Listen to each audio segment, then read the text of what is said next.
It is Thursday, June 18th. It is time to get in the weeds.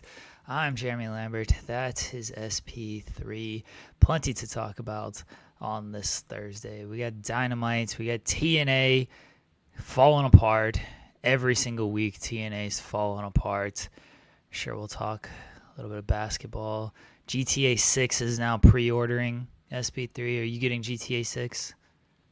Why would I do that? I'm not going to be able to play it when I'm back in the UK. So Why can't you play it in the UK? because we do whatever the kids want with the TVs, and Um, yeah, they're not always into the video games. see, that's why I have my PlayStation in my office here. So I play it on this monitor right here that nobody can see that I'm pointing to. So yeah, I've been playing GTA 5, and hopefully I'll be done with that game by the time GTA 6 comes out. Is there a release date for the game, or is they just doing pre-orders? Then it's like, hey, Yeah, they're probably just doing pre-orders because they're going to push back the date yeah, probably soon. yeah. And I got way too much TV to watch. I'm gonna binge watch the first season of X-Men '97 before the I'm gonna new rewatch it. season starts. Yeah, The new season starts in 2 weeks, so I gotta get on that. yeah. I remember we watched it week by week and talked about it on this show. I'll probably do the same. As I talked about yesterday, I finished Barry, so I needed something new to watch, and the chat suggested the Penguin. So that was Oh that was yeah, yeah. I So I got agree. I got to watch the Batman first though. I got to Yes, watch the yes. movie. I started the movie last night, but I didn't start it till like 1:30, so I only got Okay. like 20 minutes into it, if that. So I'm not very far into the movie. I'd completely forgotten that like Robert Pattinson played Batman until I was reminded yesterday. People were like, "Oh, you got to watch the Batman first." I was like, "Is that the Affleck one? Which one are we talking about here?" Funny enough, Affleck never got a standalone Batman movie. Yeah, it was only Batman, Superman, and all that stuff. Justice League, Yeah, Justice League. I couldn't think of it. which wound Um, up being two movies because of the Snyder cut and the Snyderverse cut. yeah. So yeah, I'd completely forgotten Pattinson played Batman, but I'm only like 20 minutes into this one, so I can't even judge it yet. But that's my next binge is the Batman and then the Penguin. So we shall see how it goes. But I know the Penguin's good. I've heard it's good anyway. It was something that I wanted to watch as it was airing, but I just don't like watching stuff as it airs. It's not for me. How are you doing, Yeah. buddy? I'm doing well. I'm doing well. Like I said, I've been catching up on my TV watching or trying to, failing but trying to, and just been busy doing content as usual on wrestling and outside of wrestling. Getting ready for a big basketball podcast this weekend. So, Yeah, NBA draft is on Tuesday. Excited yep. about that. See what kind of trades and happen if they do. Oh, Maybe the Giannis trade is happening, y'all. where do you think Giannis ends up? Like if you had one, like you can only be one pick, where do you think it would be? Boston. It seems that way. It seems like Boston has the most traction right now. I don't know. Like, so you trade Jalen Brown, but then Milwaukee's not keeping Jalen Brown, so they're No. flipping Jalen Brown elsewhere. Who wants Jalen Brown is what you have to look at then. I mean, if you could take if I'm Houston, I kind of get rid of Kevin Durant and get get Jalen They Brown. won't do that though. No, they won't do that, but But that's like then, an but upgraded, younger version of Kevin Durant. I mean, way less efficient. Yeah, Way less that's fair. efficient. That's Okay, but then KD's not staying in Milwaukee, so then Milwaukee's got to flip Durant. So, just keep flipping until they find some picks. They get some picks from like, somewhere. I'm not totally against the idea of like Houston getting Jalen Brown, but Durant's not the piece they'd have to give up there. They'd have to give up Amen or Sengun there because Milwaukee wants young players and draft picks. They don't want a guy. That's why. Otherwise, you just keep Jalen Brown if you're Milwaukee. So yeah, they wouldn't want Kevin Durant in that deal. Oh yeah, I was thinking Miami, but it's always Miami until it's never Miami with these trades. Just convinced by this point. I'm not gonna say it anymore. I was so confident for the Damian Lillard stuff. Yeah. Their packages always just fumble. They never put out a good package for any of these players, and then wonder why none of these players are on their team. See, the package is always the same. Is the thing. It's always the Tyler Hero package. Is what I've come to call it. And Tyler Hero is just, he's not that guy that you want as a young piece. Now, the difference between the Tyler Hero package now and the Tyler Hero package 2-3 years ago is he's an expiring contract this year. 2-3 years ago, he was a young player, and it's like, look, we're going to sell you on the upside of Tyler Hero. And everybody's like, he's a really good offensive player, but that's about all you're going to get from him. And I don't know if there's much more there. And that's why nobody bit on all of that. Now you're buying on him being an expiring contract. You can flip him at the trade deadline because he'll put up numbers. He'll give you some value. And being an expiring contract is much easier to flip than having 2-3 years left on his deal. Yeah. You're getting potentially Jaime Jaquez Jr. or Nikola Jovic out of it, which I think Jaquez Jr. is good. Jovic is iffy to me. You're getting Khalil Ware, who I think can be a solid rotation big if he gets more minutes. You're potentially getting the number 13 pick, and you're getting more first-round picks down the line. I actually don't hate the Miami package this year with all of that. I hated it in years past. We had plenty of conversations about the Lillard trade, and I was like, that's a terrible offer. Like, why would you accept that if you were Portland? There's no real value there. But how? I think there's actual value here. You also have to ask, like, how good are Miami going to be if they just have Giannis and Bam Adebayo? They're not going to be great. It's the East. They'll be good. They'll probably retain Norman Powell. He's a good player. Yeah. Davion Mitchell's not bad. Like, they'll be good. They'll be competitive at the bottom of the Eastern Conference, and maybe can get to the middle of the Eastern Conference. I kind of trust Spoelstra to get the most out of these guys. Pat Riley's always going to look to continue to make moves. Whether or not they succeed is a different story. But I don't think they're going to be like great or anything. That's why I would kind of take this deal if I'm Milwaukee. It's like, you're guaranteed the 13th overall pick. You already have the 10th overall pick. You could potentially package them and move up in this draft. Even if you don't package them and move up, you're getting two really good players in this draft. And you don't have draft picks for the next few years if you're Milwaukee either. You traded all those in the Dame trade. So you need draft capital because your team's not going to be good, and you don't even have your draft picks in this state. So you don't even get to the benefits of your terribleness by getting good draft picks. So I don't hate the Miami package. Honestly, I don't. I just don't see it. I've sworn off of predicting that anyone is going to go to Miami at this point because they've been in the mix or been in the conversation for every one of these star players in the recent years, and they haven't got any of them. So I can't force myself now to believe that they're actually going to make the move to do it. But I'm not denying that the package that you just put out there is pretty good as far as like thinking about long term and into the future for Miami. I just don't believe it. I don't believe them. They need more people. They need more people to convince me that Miami is actually gonna pull the trigger on them. Yeah, I get it. Again, Miami's been in on Donovan Mitchell, Kevin Durant, Damian Lillard. None of them came Giannis before to Miami. Yeah, so it is understandable that, again, it's always Miami until it's never Miami is what I like to say. I think Boston seems most likely as well.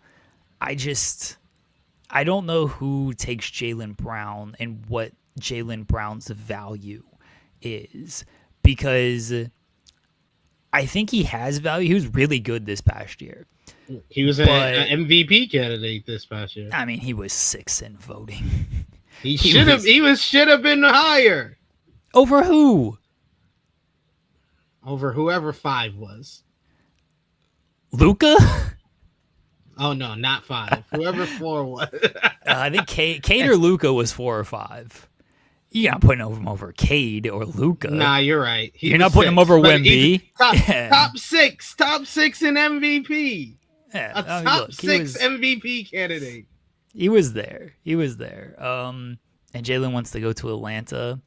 I don't. What's Atlanta That's where giving he's up from, right? for Well, they I'm got a honestly not bunch of sure. young players and draft capital. Yeah, but who do they want to give up in all of that though?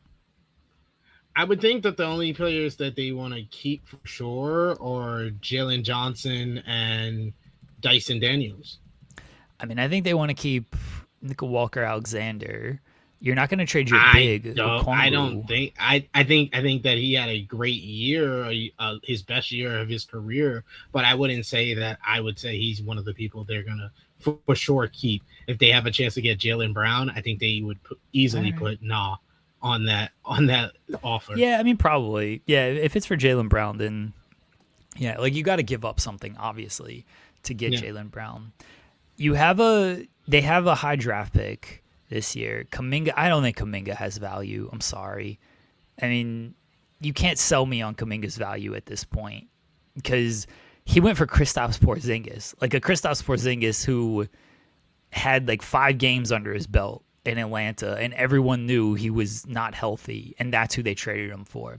And then he had like a couple of good games in Atlanta, didn't really do anything in the playoffs. Like there's no real value in Jonathan Kuminga. I'm sorry. Like you got to give up. You're gonna have to give up your lottery pick this year. You're gonna have to give up future lottery picks.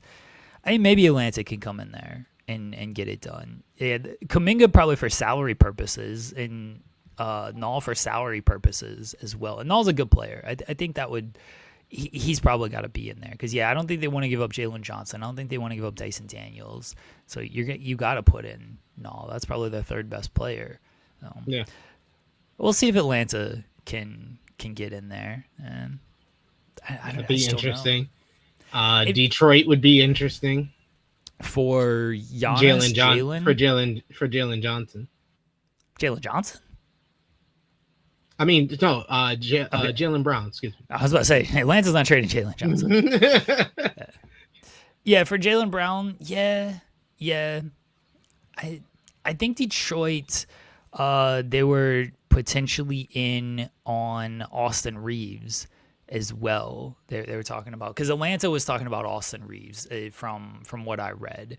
The teams on Reeves were Detroit, Atlanta, Brooklyn, and Chicago. Those were the teams that I read that Reeves could potentially get an offer from. But Detroit and Atlanta got to make like salary moves to make that happen. And I mean, you do it. Like Atlanta needs offense.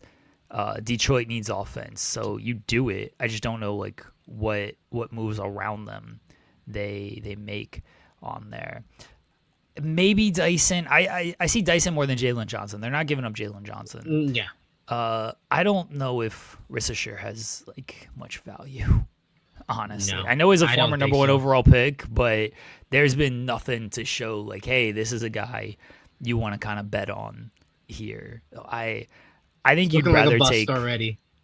I think you'd rather take future lottery picks than him. Like we'll take our chances with maybe getting a top 10 pick than getting the number 1 overall pick from a couple of years ago. So I just don't know how much value he really has. That's the thing is like we think these guys have more value than they do like around the league. But like if they had this type of value, all these trades would have happened already. I mean, how long have we been talking about a Giannis trade? Like a Giannis trade could have theoretically been completed by now because Yeah. you can do trades during the final. Kevin Durant got traded during the finals last year. So a Giannis trade could have happened by now. And it hasn't. And we've known that Giannis is going to be traded since the deadline last year when he didn't get traded. So the facts are the fact that he hasn't been dealt yet shows that like Milwaukee probably isn't thrilled with a lot of these offers, even though, again, I think the Miami offer is pretty good. I would think that, okay, you're getting Jaylen Brown, maybe you can flip him. I think there's some work to do there. Atlanta, maybe they get in. Do you want this guy? You want to get this guy? That seems good.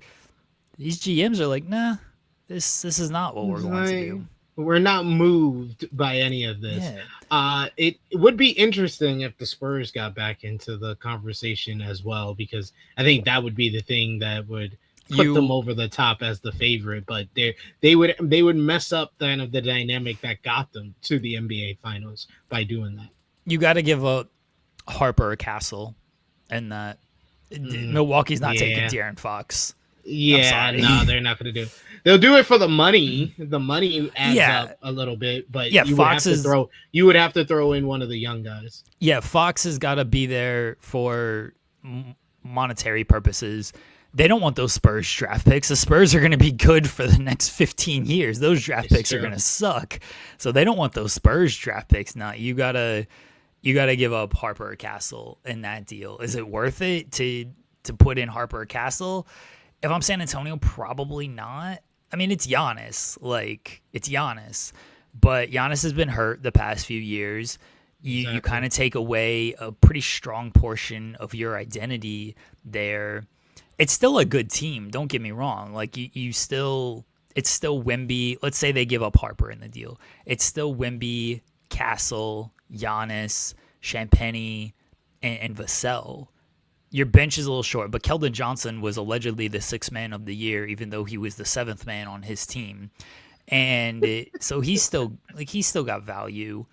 Yeah. Carter Bryant's young. Like, it's still a really good team. The Spurs are this is why I don't see OKC trading Chet for Giannis. It's these teams don't make decisions based off like one game or one series. And I'm like, well, yeah, Chet sucked in Game 7. Let's just trade him for Giannis. Like, well, Chet's also a reason why OKC's been the number one team in the West for 3 straight years. So, all right, bad game.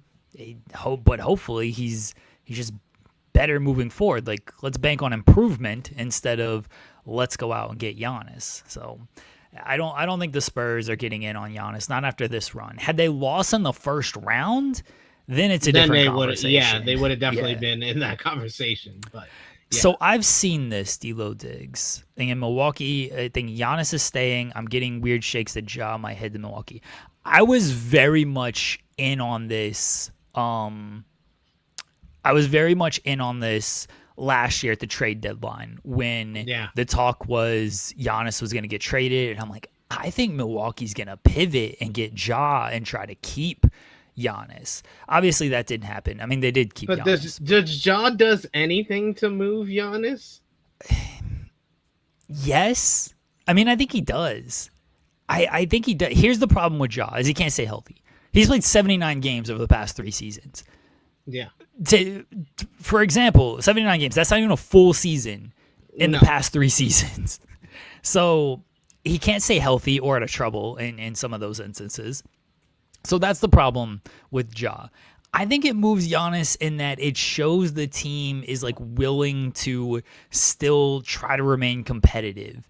And I think that's partially what he wants. Is he wants a guarantee of like, oh, we're trying to still be competitive here, because that's why think they're gonna be competitive even with the Ja on their team. But that's why they went out and they did the Miles Turner thing, right? Yeah, I know. Because that team looked dead in the water last year after waving and stretching Lillard, but they're like, well, we got to show we can still be competitive. We're not going to have Lillard all season. Our team's not going to be competitive.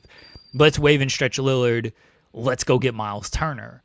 That didn't really work out, but like that was their sign to Giannis of we're trying to be competitive. I don't know if they're that competitive with Ja either, but you still have Giannis. Like, you're going to be competitive with him no matter what. Are they any worse than, let's say Miami does that trade? Are they any worse than Miami if you add Ja Morant to that team? I think they're in the same tier anyway. I mean, Miami's probably a better team because I like Taylor Jenkins as a coach. He's the new coach there. Yeah. I do like him. So Miami's probably slightly better with that deal, but I don't think it's too far off. I think they're in the same tier. I just don't think that. I think especially after this past season with the Miles Turner move being kind of null and void because Giannis only played half of the season.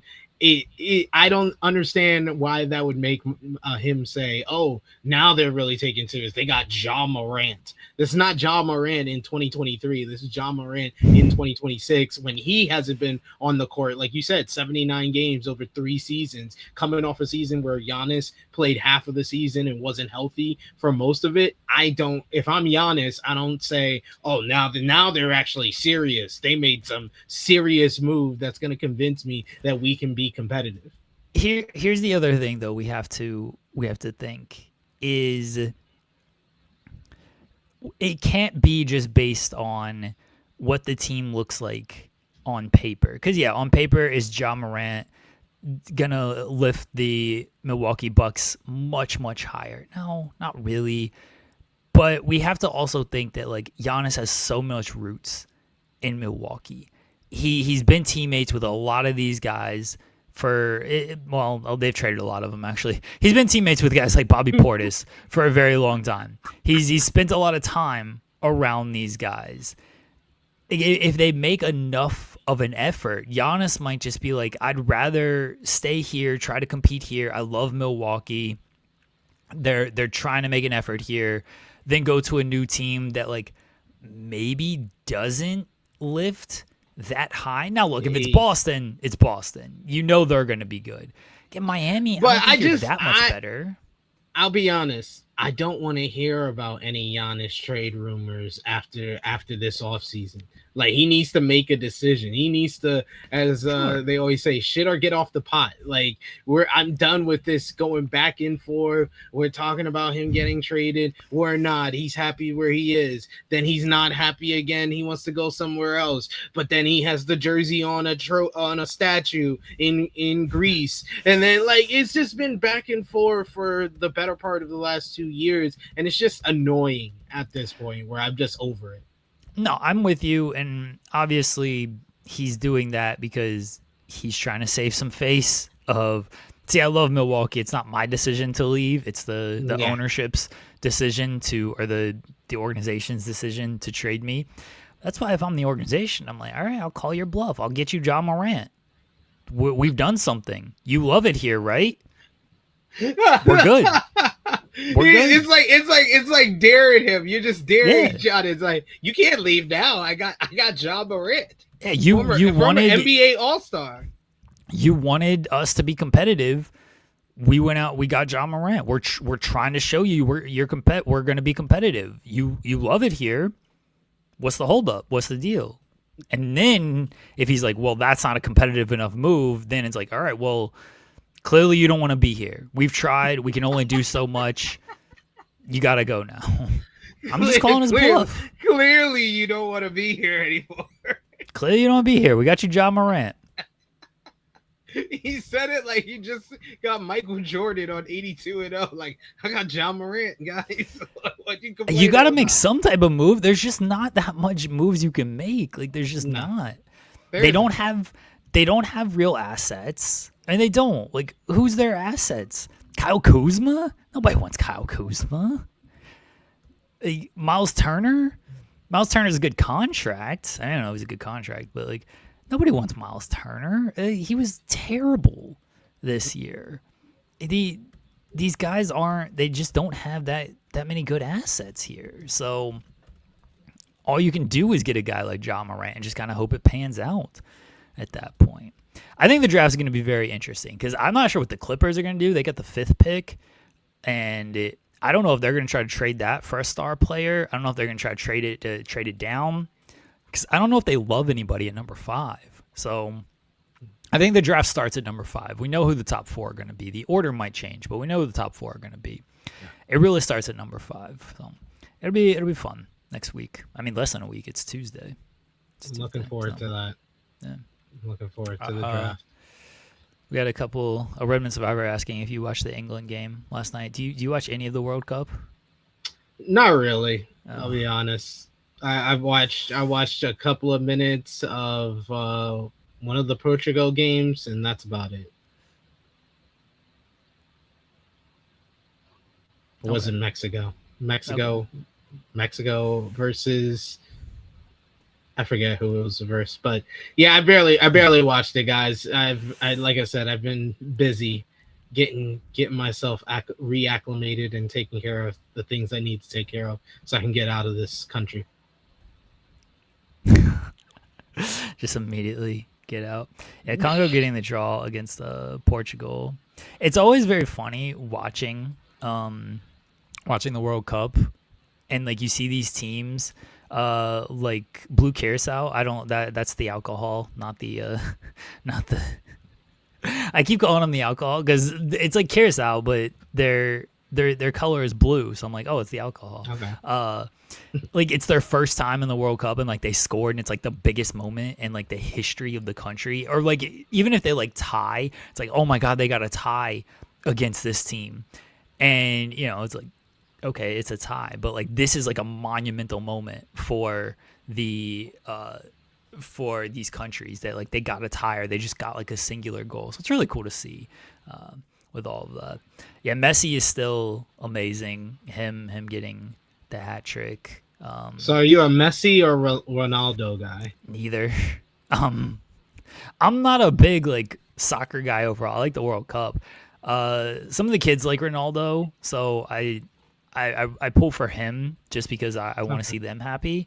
I like Messi though. I just like watching the guys play like at the highest level. Like I like Holland. Not Holland the country, but Holland the player. Holland 2 ways. He's really good. Kylian Mbappe. I was texting with Sammer, and he's a huge soccer fan. He's basically my soccer correspondent here, and I've been trolling him over USA. I was like, oh, he texted me last night. He's like, now that all the first games are over, what are your thoughts? I was like, everyone's just playing for second. USA's already got this locked up. And he's just like, you're insufferable. Oh, but like Kylian Mbappe, like he was playing, and I was like, this dude's got to be like 50 years old. I swear he's been around forever. And I looked it up, and he's like 27. And I'm like, how? Like, we've been talking about this guy for a decade. And he's like, yeah, he like really blew up when he was 18, and he won his first World Cup when he was 19. And I was like, oh, okay, that makes sense. Like, I think, I've been talking to Sammer about soccer for a decade now. So, like, I'm familiar with a lot of these top players. And I thought when we were talking about them a decade ago, they were between 25 and 30 because that's when they were top players. And so now 10 years later, I think they're between 35 and 40.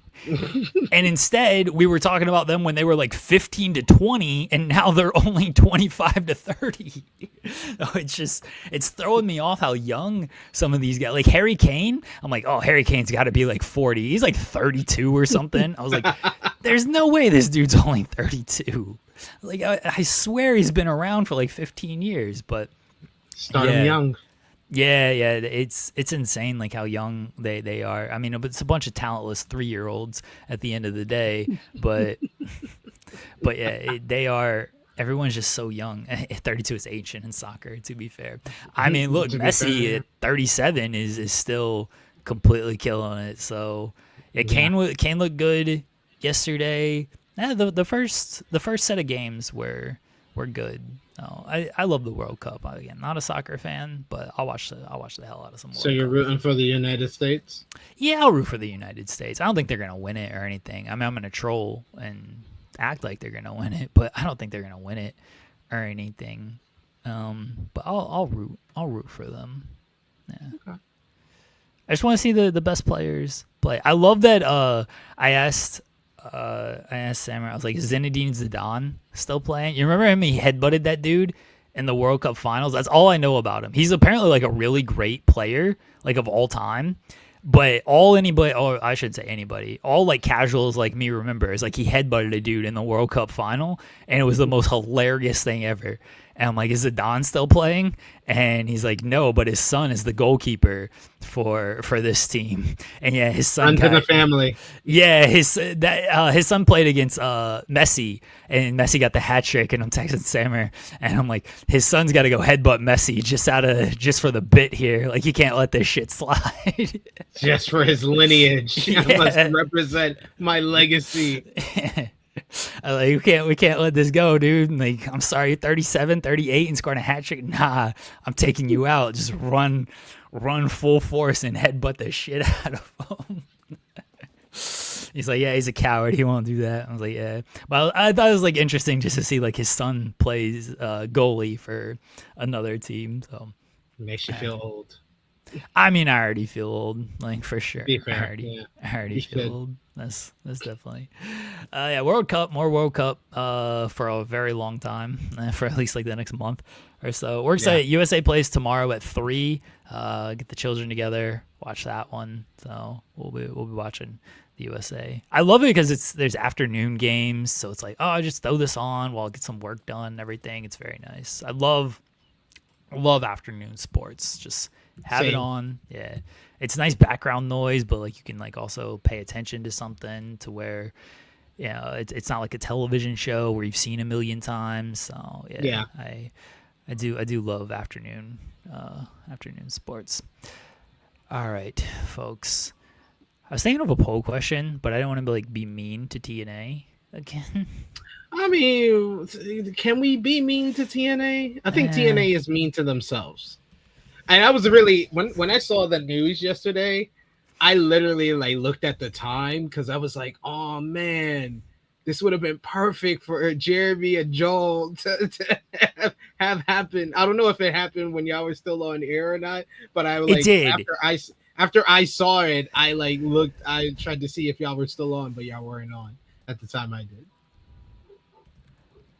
Sorry, I'm answering this message to No. yeah, it happened right at the end of our show. Somebody in our chat was like, Tommy Dreamer just said he's gone from TNA, and we're like, oh, okay. But we didn't really get into it because we were literally wrapping up. So Yeah. I didn't get the full context because I couldn't listen to the full thing. But then obviously we got the context. So Dreamer gone. Obviously Tessa. We did talk about Tessa yesterday, and we found out Sami Callihan gone, and then they put out that statement of what was their exact terms here? God forbid I, say something wrong about TNA and their wording on things. Don't say anything stupid. Workforce reduction is what they called it. And they said TNA Wrestling today announced a workforce reduction designed to streamline operations and sharpen strategic focus and profitability. Good luck. TNA's creative leadership team will see an immediate shift. Tommy Dreamer, who has worked in TNA's creative and talent relations department, is leaving the company as TNA, and Dreamer mutually agreed to part ways. TNA has also come to terms with the release of Tessa Blanchard. We wish Tessa, Tommy, and others the best in their future endeavors. I was thrown off by like the others. Like, can't you just like name them? Why is it and others? And then we found out Sami Callihan, and my thought was just like, well, Tessa was pretty public, and she's an on-screen talent. Dreamer made the announcement himself. Callahan had like just been reported, but like wasn't really out there at the time of this statement. So I think they were just like, let's just say others. And I think there were legitimately other releases go on like the production side, according to like PW Insider and stuff. So it does seem like there were legitimate others. I was like, yeah, we're just gonna group everybody into others. Like, that's a little harsh there, but sure. Here's the thing with the Dreamer departure. I don't wish anybody would lose their job, but I think that's shitty. Everyone was saying for months, years, that TNA creative was bad and that Dreamer just had no real great ideas, and this is the reason the product sucks now. And now he's gone. So I don't know if this is like a terrible move. I mean, no, I don't think so. I thought it was a very shocking move. I didn't expect Yeah. Dreamer to be next on this, what feels like this mass exodus of people either being fired or people being released from the company or asking for their release. It's just been a streamline. It's like once it rains, it pours on TNA at this point. So I was very surprised to hear that news, and I watched the whole video of Tommy breaking down and saying, he doesn't wish any ill will to TNA, and it meant a lot for him. It was one of the most important things in his life over the last couple of years. So I don't think that Tommy has been great for creative over the last couple of years. Don't get me wrong, as someone who watches TNA actively and talks about it, reports about it, does content on it, I haven't thought great things about the TNA creative. But at the end of the day, I think that he's the only problem? No, because he's being replaced by Delirious, and we haven't seen Delirious do a lot of great creative since like the doldrum days of ROH, and even then I wouldn't say that was like the greatest creative period in ROH history even. So like, yeah, the fact that you're replacing him with someone like Delirious, or God forbid, shout outs to Sean Ross Sapp, the best $8.99 in the game, Fightful Select, who reported that there was talks about his possible replacement being Road Dogg Brian James. It was just like, oh, this company is hopeless. Like, I don't want to be right, but the more and more these people are leaving, that they're doing firing, that they're doing workforce reduction, I'm starting to feel maybe it's not WWE. Maybe y'all are right that it's not WWE, but I'm starting to feel more and more like I'm correct that Carlos Silva is just here to prepare TNA to be sold by somebody. I don't know about the sale. I know that that's the big thing. It wouldn't shock me. Don't get me wrong. It wouldn't shock me. People are asking for a shakeup, and they're trying to shake things up. Now, I'm with you of like, okay, you're shaking things up by bringing in Delirious, who was already there and wasn't exactly lighting the world on fire, and Road Dogg, who, okay, it doesn't feel like the shakeup you need. Like, it feels like you need to actually bring in some new kind of lifeblood there. I don't know who that is, mind you. I mean, it shouldn't be me. Callahan could have been that. We've seen him do creative with like Wrestling Revolver. Take from the independent promotions. Take some guys from like WWE did that with Gabe Sapolsky years ago. So yeah, I don't know how much Gabe really helped overall. Well, he helps on developmental, and he does Evolve now. So here's the thing with that, and taking from independent promotion stuff, is like, I don't disagree with that. People are saying like the Deadlock guys, you mentioned Callahan, I think I should get the pencil, but the thing with that is, look, I have a lot of hours logged on the TEW and EWR, months logged on that. I'll Tony Khan out here, and I'll bring out my notebooks from when I was in like, from when I was like 8 years old. And when I was writing, a 10 out of 10 on Clash of Territories, and a 7-star show on 5-star Booker, and then I'll get there. That's random booking stuff. No, I'm in the Be the Booker Hall of Fame. I'm in the Be the Booker Hall of Fame on Wrestling Forum, the most popular wrestling forum in the world before Twitter blew up. Though, how many other people can claim that? I did it with a TNA company too. I was booking TNA in like 2005, and I got in the Be the Booker Hall of Fame. This is a reference nobody. Shout out to you if like you get that reference at all of Wrestling Forum and Be the Booker. So I should get the pencil.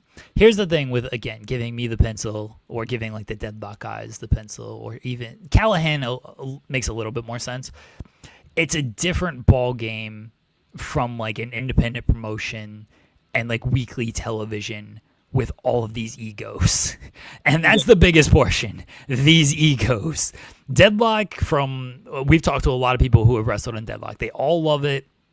It's all it's all kumbaya and everything. They all talk about it, how it was like, oh, this reminds me so much of like ROH startup and stuff, and like I believe them, but it's a different ball game. They're just running like kind of monthly shows. You're not having to put together, you're putting together like some feuds, but a lot of it is like, hey, let's just put together like these really good matchups. 6 matches. Here. Yeah. Now, look, DPW did put together feuds. There are independent promotions that do put together feuds. I do understand that. Again, different ball game, trying to do it on a month-to-month type of thing. And all right, we're just trying to get to like this match for this show. Then weekly television, where it's like, okay, well, now you have an injury here, or now this person doesn't want to lose, or now you only have this much time to do this.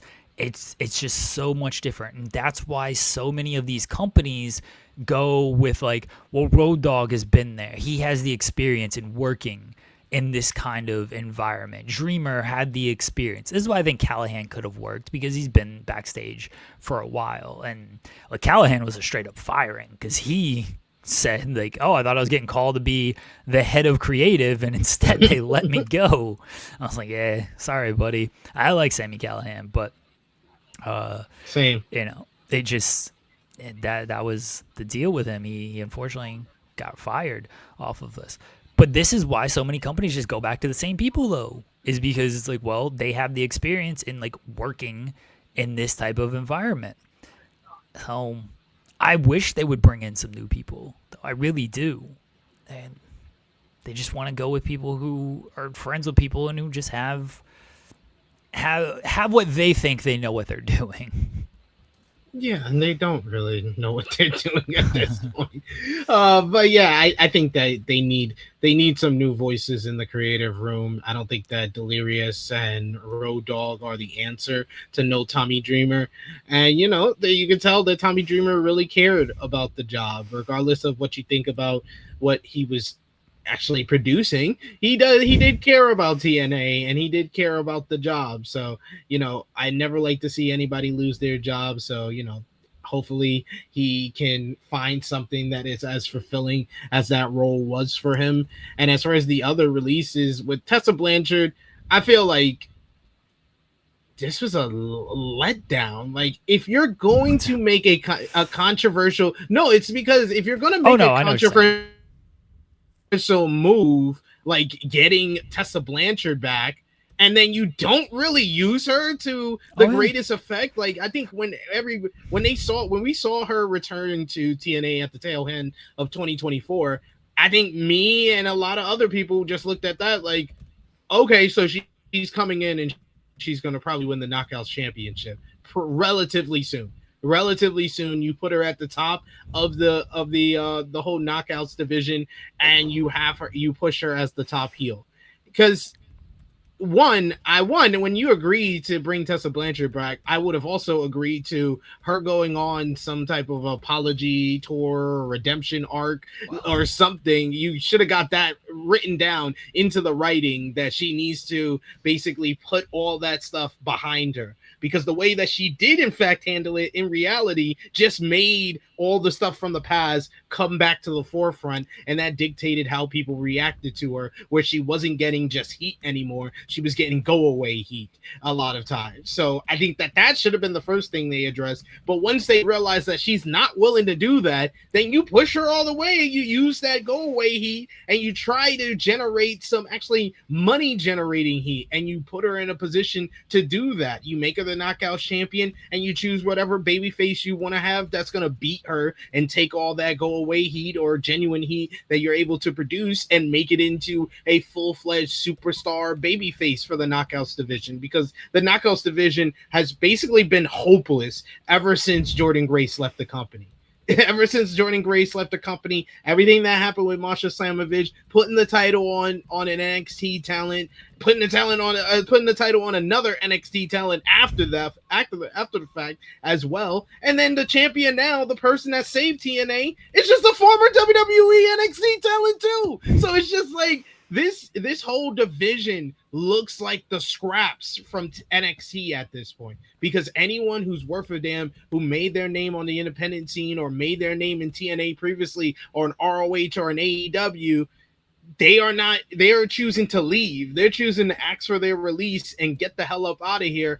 And all you're left with is Zaya Brookside and Lei Ying Lee and Indy Hartwell, all ladies that I feel are very talented. Marsha Day as well, all very talented ladies. Elena Black, all very talented ladies. What do all of them have in common? They all started in WWE NXT and they got let go, and now they have found their refuge in TNA. That's the majority. The only names that I left out was like the Alleys of the world, the Rosemarys, the M and what's the other one? Heather by Elegance. I was gonna say Ash by Elegance, but that's just another former WWE talent. This division is just, it's like you could have done something with Tessa. If you're going to make that type of controversial move, then you need to go all the way with it. You can't put your toes in the water. You got to jump right in head first. Oh, I said the same thing weeks ago before Tessa was, not in the company anymore. It's like, look, I don't defend TNA bringing her back. I think it was a dumb move. I think it was an unnecessary move. But if you're going to do it, do something with her. She's a former world champion, not just knockout champion, a former world champion. Treat her like such. Make her a big deal on television, because it's not good heat, but she generates heat, and she was generating heat. Now everyone was indifferent to her. And it's like, oh, okay, Tessa's out here, sure, whatever. And she's teamed up with Victoria Crawford and Mila Grace. It's like, all right, who cares? Like, yeah. Sure. The apologies, they didn't want to do anything like that. I don't think there was a redemption arc for Tessa, honestly. No. But they certainly didn't give themselves a shot at it, because it was they didn't choose either option. No. Like, it felt they were just like, we're going to ignore options. it. We're just going to ignore it. To either address it and put it in the rearview mirror, or use it and push her to as high as she can to help someone else out, and they chose neither. Yeah. It was, we're just going to bring her in, we're just going to ignore everything. It's fine. And then they ignored her with the booking. Now, some of that might have had to do with, all right, well, she wants to be in CMLL more. I mean, she said it on Informa last night, of like, TNA called and they said, you got a decision to make. Do you want to be a CMLL wrestler or a TNA wrestler? And she was like, well, CMLL probably pays me better and I get more work here, so I'm going to be a CMLL wrestler. And TNA's like, probably, oh, okay, shit. Talk about your ultimate backfires. They're like, oh, for real? We had more juice. We thought we had more juice. She's wrestling in front of 10,000 people every Friday night. Like, what's she gonna do with you 2 times a month, having your little shows in front of like 2,000 people? Like, man, I do, I don't like any of the things that she's been accused of or done in her career. But damn, I respect that decision to just be like, no DNA. Like, no, I will stay in Mexico. This is where my life is. This is where I'm being used better. So I'm going to stick with them. I don't think TNA is going to die or anything like that. We've been writing the obituary for this company for like 25 years now. Then they're still around. I'm not going to go that far. Like, oh, it's over for TNA. It's a place that's in a rut, and it's been in a rut, and there's no real direction to get out of it right now, because they're most likely going to lose Santana. They're most likely going to lose Leon Slater. What do you have left at that point? You have Nick Nemeth, you have Frankie Kazan, you have guys that have been around forever. And it's like no one really cares about seeing these guys continue to be featured at this level at this point. You would hope they do something with Ricky Souza, but history kind of shows that either they won't or they will, and he'll be gone in 3 months. And that's why they won't fully commit to him. It's just it's a tough spot. Being the number 2 promotion is very hard. SP3. Being number two or trying to be number two. Yeah, it's pretty tough. It's pretty tough for TNA right now. So man, it just is seeming like they're preparing for a sale to me. But we're gonna see what happens in the weeks to come, or if this mass exodus continues. Yeah. I mean, look, Santana's probably gone. Leon Slater's probably gone. I respect that they're trying to shake things up a little bit. Now, do I think it's going to work? Probably not. But everyone's been saying how the product has not been good. Everyone's been pointing to Dreamer. They did something about it. I have to give them a little bit of marks for that, right? We can't sit here and say the product sucks, do something different. And they try to do something different and be mad about it. They're, again, whether or not it pays off, different story. Whether or not they bring in the right person to kind of fix things, different story. They tried to do something. We'll see how it works. Let's get into Dynamite. Matthew Hooks sends us a super chat. He says, "Hello, ITW. Drove to Dynamite last night. It was a really fun show. Had some great matches and good storytelling. Collision is a hoot. I do wish Forbidden Door was a bit more forbidden with names like Shotzi or other company/indie talent." Yeah, they're definitely not working with like indie talent. I wish it was more forbidden, and they even had like 3 New Japan names on there. That would have been forbidden as well. Yeah. You get Zack Sabre Jr. and you like it. And that's... I know there's a Collision spoiler. I won't spoil it for people until tomorrow. There is a Collision spoiler that there is another New Japan name coming to the show. Okay. So there's at least that. But there is...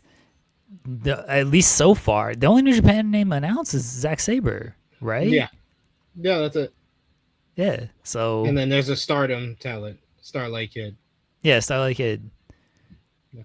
We don't have CMLL talent, do we? Mystico's not even on this show yet. He's on Collision, so... I assume he'll be on the show, because Tony loves Mystico. But, yeah, he's not even on the show yet. Yeah, it doesn't feel very forbidden right now. No.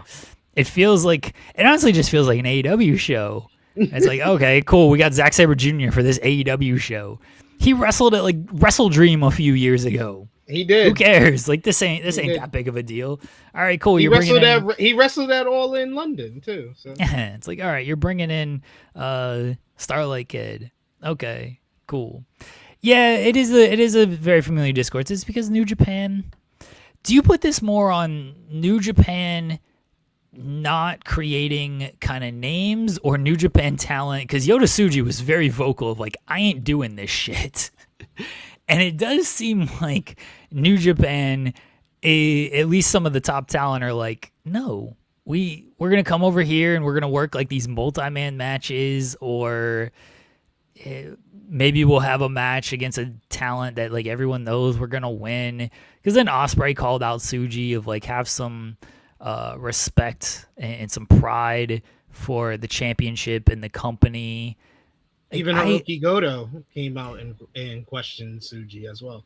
Yeah, I think Tsuji could be working. I don't know. Like they do. They do a lot of this work stuff in Japan. I think Tsuji legitimately is like, I ain't doing this shit. Like I don't want to come over here and do this. I don't want to defend my title against these AEW names that haven't earned a title shot. I mean, he said it when he first won the title. It was like, I'm going to defend it against IWGP people, but if they want, they can challenge for the global title. I'll defend that. They lost the global title, but he's like, I'll defend that title.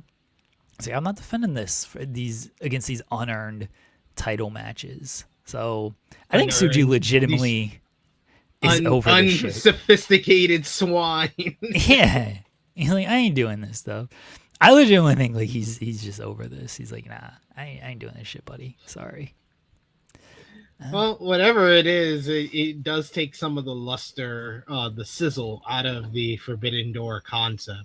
I think it is probably something that is probably better off if AEW does it like every other year. Doing it every year has kind of taken away like all the creative matches they can possibly have, especially with the fact that New Japan has been so slow on the draw when it comes to elevating their newer stars. I think by this time, like the last time that we had like a forbidden door that felt like a forbidden door was probably 2023, because 2024 was the first sign of where they were heading with the show when they had Ospreay and Swerve in the main event. But even that show had a bunch of other kind of New Japan people on the show, stardom people throughout the show. So yeah, I think the last 2 years have just said this is an AEW show with some cameos from New Japan or stardom people, but then that just takes away what should be one of your big events. It should be used as a super show where you put on more of kind of exhibition matches between people from two different promotions. I think that it's okay if you want to do the Owen Hart finals on a Forbidden Door, and that's like AEW versus AEW. But when you have a 12-man tag team steel cage match and you can't get one person from New Japan, one person from CMLL in 12 people, yeah, this is just like, okay, why is this Forbidden Door then? Yeah, that seems to be almost the issue. Is I think if you just call it like AEW Forbidden Door, like it's fine. But when you have like the New Japan and the CMLL and the Stardom like logo and branding with it, and then it's like one talent from each company, like this just doesn't feel very forbidden. This feels like it's just as an AW show, and here's like cameos by everybody else. Like maybe you, I don't want to say like fully scrap the pay-per-view, but maybe you just do something else with it and then bring it back when you can actually book like a Forbidden Door show and you can actually get the Sujis and the Jake Lees. The Sushi. Tony Khan and the Jake Lees is crazy. Tony Khan would hate Jake Lee. Yeah, he would hate Jake Lee so much. It's like, so I have this glove and I act like I'm a dentist and I put it in there, and he's just like, he just whispers to like Jerry Lynn or Sanjay Dutt, like, get this crazy person away from me. And when you can get like the Sujis, the Knockout Brothers, Goto, and all of these guys that feel Callum Newman. You know, Newman, it seems like he's hurt. Maybe I think there were reported plans for like him and United Empire. Maybe they still do something, but Moxley is now facing Bandito. So yeah, that takes away, you know, Moxley and United Empire stuff. But maybe you can do, I mean, there's a slight spoiler, Pac has a match. It's not against a United Empire person. So maybe you do Claudio Garcia and Yuta against Hanare, Okan, and Akira? Maybe? Could do that. So will they do that? Probably not, but you could do that. This is true. You could do it. Yeah, I understand. Look, if you don't care, you don't care. It's just the name, but it's still a talking point. Like, it's Forbidden Door. You're supposed to have. It's definitely a talking. It's definitely a talking point this year because the ticket sales hasn't produced, and that was the whole go-to whole thing about defending the use of Forbidden Door was, well, it's still drawing in the city. We just sold out 17,000 in the O2 last year, so it's still drawing. But you can't say that this year because this year is going to be significantly less than last year because they did 17,000 at the O2, and right now we're sitting at 6,000 or just over 6,000 for San Jose. That's why it's more of a talking point this year than it was last year to me. It's a talking point because, again, work or not, the IWGP World Heavyweight Champion or Heavyweight Champion, they dropped the world. The IWGP Heavyweight Champion is like, fuck this show. I'm not showing up to it. Also true. But I mean, Naito was showing up. I didn't even agree with what Suji was saying. I agree with his decision to not want to defend it and just feeling like it's not as important when it's defended on that show. But I can't say that it's always just been so random because you had freaking Jon Moxley and I think that wasn't for the IWGP title. The first one was Jay White, Adam Cole, Okada, and Hangman Adam Page. So that was the first one. That was a 4-way, so that did go fit into his whole narrative. But then I think 2023 was, what was 2023? Was the Sonata versus Jack Perry? Hell Then yeah. that was not. I mean, I'm kind of supporting his argument. But then 2024 was the Naito and John Moxley matchup, and then last year was the Zack Sabre Jr. and Nigel McGuinness. So. Which one has more buzz right now, FanDuel, Forbidden Door, or Great American Bash? The correct answer is obviously TNA Slammiversary. They're going to pack the house, and then all of a sudden, they're going to pack house, and then all the talking points will be thrown out the window. So Slammiversary is obviously the answer. So people who want to troll, it's that. And then people like Xeno Hour, it's the Great American Bash. And then for everyone else with a brain, it's probably Forbidden Door by default, not because it's firing on all cylinders. It's mainly because everything else that weekend, Night of Champions, then barely even trying.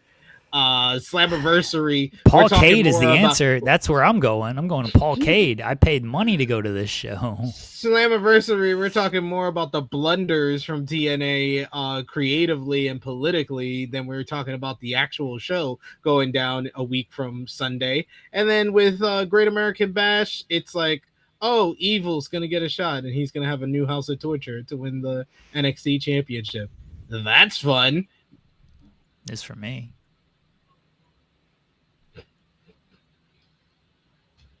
I hope he does create his new House of Torture. What are they gonna call it? With Hiromu, House of Evil. House of Evil. Oh yeah, that's probably true. Probably will be House of Evil. Yeah. Tony Khan's gonna announce matches with CMLL or New Japan as well. Yeah, they'll do like the trios matches and like a 4-way match. You'll get the New Japan and the CMLL talent on there. You'll probably get some Stardom talent on there. He loves these last second like trios matches.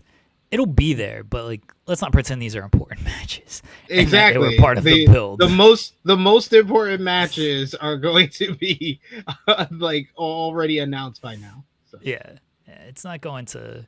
It's just not going to be a very important match on there. So yeah, the pre-show will be Forbidden Door matches. Tune in to the Forbidden Door buy-in, where you actually get Forbidden Door matches, and then buy the AEW pay-per-view.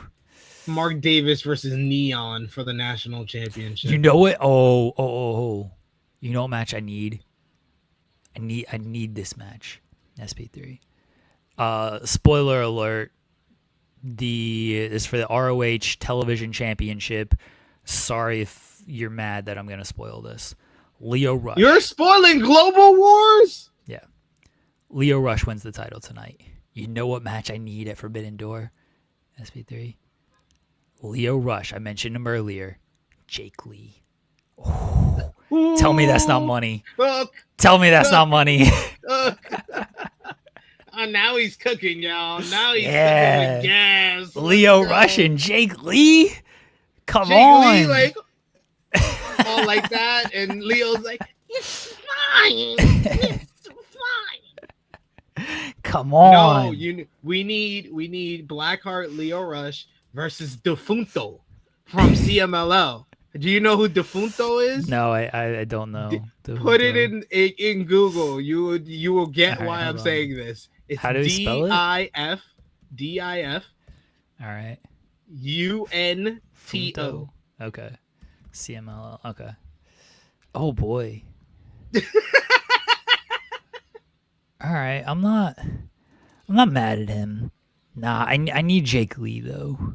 I'm not familiar enough with like the gimmick. Like his mask is very cool. I'm just not familiar enough with like the gimmick. I want to see if Leo would be scared of the mask. I think he would. But yeah, Jake Lee is a good default anyway. Yeah, Jake Lee, Lio Rush. Should I tweet that to Tony Khan? People tell him the people want to the see people it. Demand. Hello, Tony Khan. The people demand I'm people. Lio Rush versus Jake Lee at Forbidden Door. Please make this happen. Thank you. Leo comes out with his umbrella saying it's gonna rain, and then Jake Lee comes out just as a clown. Like, it's so good. It's so good. Don't you want him on your 24-hour stream? I've given up on Tony Khan being on the 24-hour stream. I tweeted Tony so much, he's probably forgotten half this stuff. He'll forget this tweet in a month. It'll be fine. It was like, we'll get back to it. I'll bring it up if he joins us on the 24-hour stream. I'm like, why didn't you book Jake Lee against Lio Rush? Everyone wanted this match. Tony. Everybody was asking me for it. Just me. Yes, I'm people. This is why TNA should give me the pencil. I would book shit like Lio Rush against Jake Lee. I don't even care. We can't really book that match, but I would make it happen. Oh, Dynamite last night. Let's start with this Ospreay and Swerve Strickland promo. So Ospreay comes out. Tony Schiavone says, congratulations on being married. You should be on your honeymoon. And Ospreay said, I took the wife upstairs and I smashed the life out of her. And I was absolutely appalled by this line, that this man would go on national television bragging about the sex he is having. Have some morals. Have some decency, Will Ospreay. You would never catch that on our show. He gets interrupted.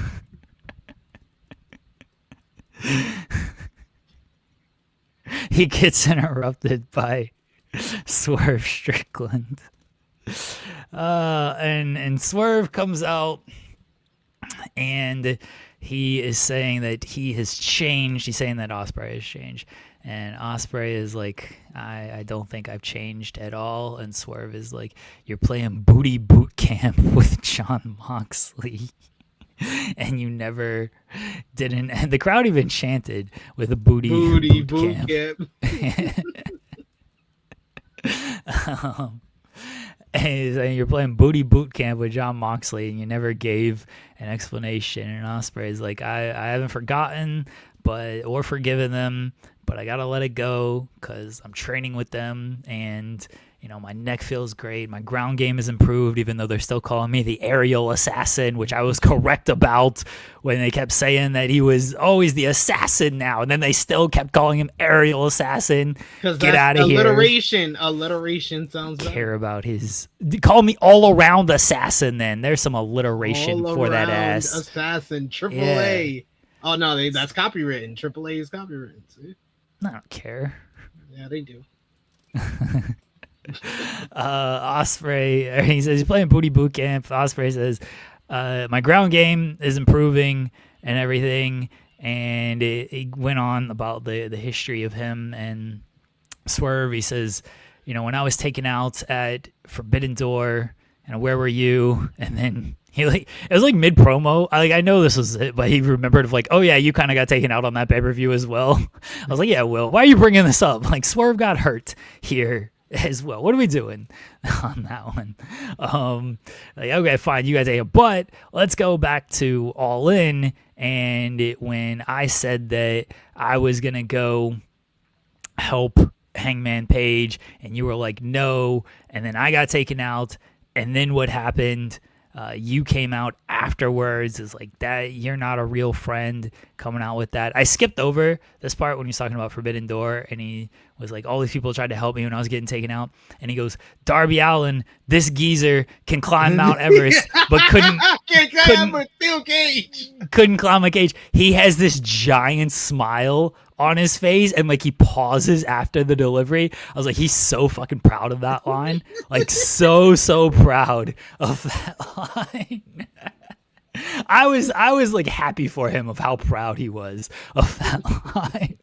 As you could just tell. You know that meme where like you're writing and it's like fire coming up? Yeah, that was Ospreay like writing this line. He's like, oh, this is hot fire here. The pen is fire right now. The pen is gonna explode in my hand. This is so good. That was very, very funny. And then Swerve talking about the, he had to help fend off the Death Riders, but where's Hangman now? He's out. I was out for 6 weeks because of ego problems, alleged ego problems, and I'm tired of stepping up for others, and now I'm going to push them aside and get what I deserve. I'm going to, destroy your dream at All In. And he said, we always raise the bar when we wrestle. You've not been able to ever beat me. What happened when we stepped in the ring at Forbidden Door? You are not better than me. Even on my worst day, on your best day, you're not better than me with your fragile ass neck. And then Ospreay punched him. And then Swerve got the chain, and the Death Riders came out. Swerve also said, fuck that. And they bleeped it. But yes. He's like, you want me to wait in line for your dream? That. Yeah. They didn't bleep it for me. I watched it on my AEW. Okay. And they bleeped it on HBO Max, where I watch it. Yeah. Swerve got the chain. The Death Riders came out, and Swerve backed away. And he's like, you're wrong, Will. You have changed. I thought Swerve was a little bitch here, honestly. If you're going to be the most dangerous, fight off these men. You got a chain? Go down swinging. He's the most dangerous. He ain't the dumbest. Yeah, prove how dangerous you are. No, that'd be dumb. Prove your danger. That would here, be dumb Swerve. as hell. I think that this was character. Most and dumbest. promo. Most dumbest. Don't even make no goddamn as far as from a character and promo perspective, I thought this was the best that Swerve has come across since he turned heel. I thought that it felt like to me he felt every single word that he was saying to Ospreay, and he worked as kind of a surrogate for the fans, who, in a way, like how Kenny Omega did in the sit down that they had in the trainer's room after Double or Nothing. It was something similar, but with a heel tone and edge to it, with Swerve questioning Ospreay and his whole decision to work with the Death Riders. It was like, you've changed. He was like, you hanging out with the same people that we fought against. I thought we were working together, and then that all of that saying that it was all for nothing. He was like, Hangman's not even here, and he can't even challenge for the title anymore, and I'm supposed to wait around for your dream. Fuck that. Like, I was like, finally, I've been waiting for this promo from Swerve, and it finally felt like we got it here. And you could tell these guys like working with each other and go to a place that we don't usually see. And last year, they had one of the best promos of the year, the three-way promo that they had after Double or Nothing, when Ospreay put them on the mission and said that it's Hangman's time and that we need to work together for Hangman to take the title if we want to get the title from the Death Riders. And now all that's happened in the past year with now Will working with the Death Riders, it made this promo kind of feel more meaningful, and it felt like a money promo. This was a money promo that sold people on this matchup for Forbidden Door. Oh, 100%. I was actually a little disappointed that Forbidden Door is next week. I was like, wait, what are they going to do next week? Yeah. I don't think like you should like take them off television, but I don't know how you follow this up in a great way. That's why I'm almost like, just do a video package next week. I don't think that's like the smartest thing in the world to keep Ospreay and Swerve off television, but at the same time, let Ospreay go on his honeymoon and do just a Swerve promo, a Swerve response, and him just addressing Ospreay with the Death Riders. You could do a single person as the last build. Yeah, I just don't know like how much more juice you can get out of it with after this promo, because this was so good. Swerve attacks Will on the honeymoon. He's mid pump, and Swerve just takes his shit. No, he's getting ice. He's walking all slow, and then all you see is Swerve just bust out one of the rooms. I'd be so fucking terrified if that happened. I'd be like, absolutely not.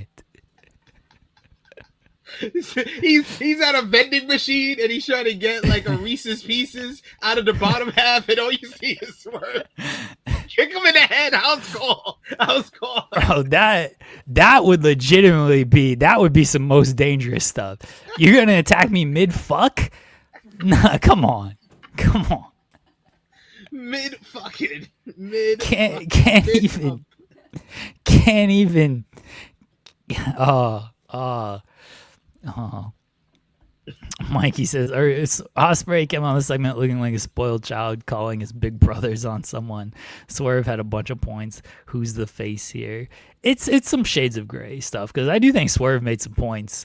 I think Ospreay, it's not like he asked the Death Riders to save him there. He just has friends now. And Ospreay, the whole, like, he talked about the World Cup and, this is the semifinals for me. It's the finals for you in the Owen, but this is only the semifinals because the finals would be at Wembley when I challenge for the title. Like, Ospreay was very babyface with his delivery. Yeah. Oh yeah, definitely. I definitely agree with that. Like, that was a babyface mission statement style promo talking about how much main eventing Wembley Stadium. And I feel like anytime Will has gotten the opportunity to do promos since the Owen has been announced, he's been very adamant that he's not cutting really a promo for just the matchup that he has. He did that with Samoa Joe, where he's talking about what winning the Owen means to him and what main eventing Wembley Stadium was all about. So I think he totally came off like a babyface. Swerve is basically Jericho in 2008 or CM Punk when he was straight edge. They are the heel that has solid and logical valid points that they're making, but they're still the heel because of what they're willing to do, and you're going to see that in the matchup as well. The best heels are always the ones that, like, have some truth, right? Yeah. Like, it's not that they're delusional or anything. It's like the Drew McIntyre argument. Drew McIntyre is speaking his truth, but he just delivers it in such a way of like, well, yeah, but you still, like, kind of suck, dude. And his actions are still very heelish, but those are the best heel. MJF is the same way. Like, he is speaking his truth on things. He's still a dick when it comes to this. So if Swerve doesn't get the chain, the Death Riders don't come out. Yeah, because Ospreay socked them in the mouth, and so it was down. So, but yeah, Swerve with the chain. Death Riders like, all right, we're gonna come out here and help our guy on this one. Yeah. But look, if you think Swerve is the baby face in this, well, that's fine. Yeah.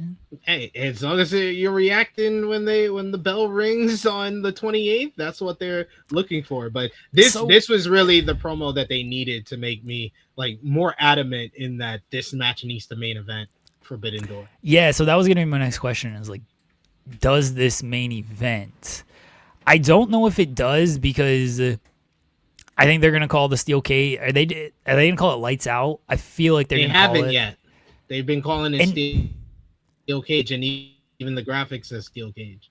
And maybe they don't call it lights out because the title shot is on the line, so you can't, like, say it's an unsanctioned match, but then also be like, oh, but if Mark Briscoe's teams win, he gets a title shot. If I'm MJF, I'm arguing like it was unsanctioned. What do you mean he gets a title shot out of this? I think Ospreay and Swerve should main event, though. I just have a hard time seeing it main eventing over a 12-man steel cage match, because they typically like to main event with that, like, if it's a cage gimmick, certainly, because this isn't did they lower the cage or they build the cage? I forget. They lower the cage. They lower? Okay. Maybe they can do it. It should. I'm by the way, I'm fully on board of, like, it should be Ospreay and Swerve. It 100% should be. I'm just not sure it will be. We'll find out. Because the 12-man tag feels not like weak, but it doesn't feel like the main event. It doesn't feel like honestly, like, I'm way more intrigued by, like, Andrade and Kevin Knight going after the world title than I am Mark Briscoe. I'm like, all right, cool. Mark Briscoe's, like, gonna get his shot. I was like, can I get more with Kevin Knight and Andrade? This is way better than the Mark Briscoe stuff. I will say the main event was awesome, and it was a great, like, sample of what we're going to get in the steel cage match. Do I think that they should have done the 12-man on Dynamite last night? No, you don't give away one of your big matches for the pay-per-view 2 weeks before the pay-per-view. But I did view it as kind of like a preview, and they're gonna go even crazier inside the steel cage. So I think it was effective in that part. But I came out of that matchup being like, I'm interested in all the interactions going on in this matchup before I get to MJF and Briscoe. I'm interested in how Yeah. Fletcher and Andrade were interacting with one another, Fletcher and MJF and Andrade and Kevin Knight, Kevin Knight and Kyle Fletcher. You got Fletcher and Takeshita and Okada, Darby and MJF, Darby and Kevin Knight. I was interested in all of that before I eventually said, yeah, and then there's Briscoe and MJF. Yeah. That's where I'm at as well. Like I care way more about some of these other interactions than I do about MJF and Mark Briscoe. Yeah, I don't think I said the world title was on the line. If I did, that was a misspeak. It's a shot for the world title, but I'm pretty sure Yeah. that's what I said. But that's why I said like it can't be lights out and unsanctioned, because if I'm MJF and I lose, I'd be like, well, why does he get a world title shot? This match doesn't count. So who cares if my team lost?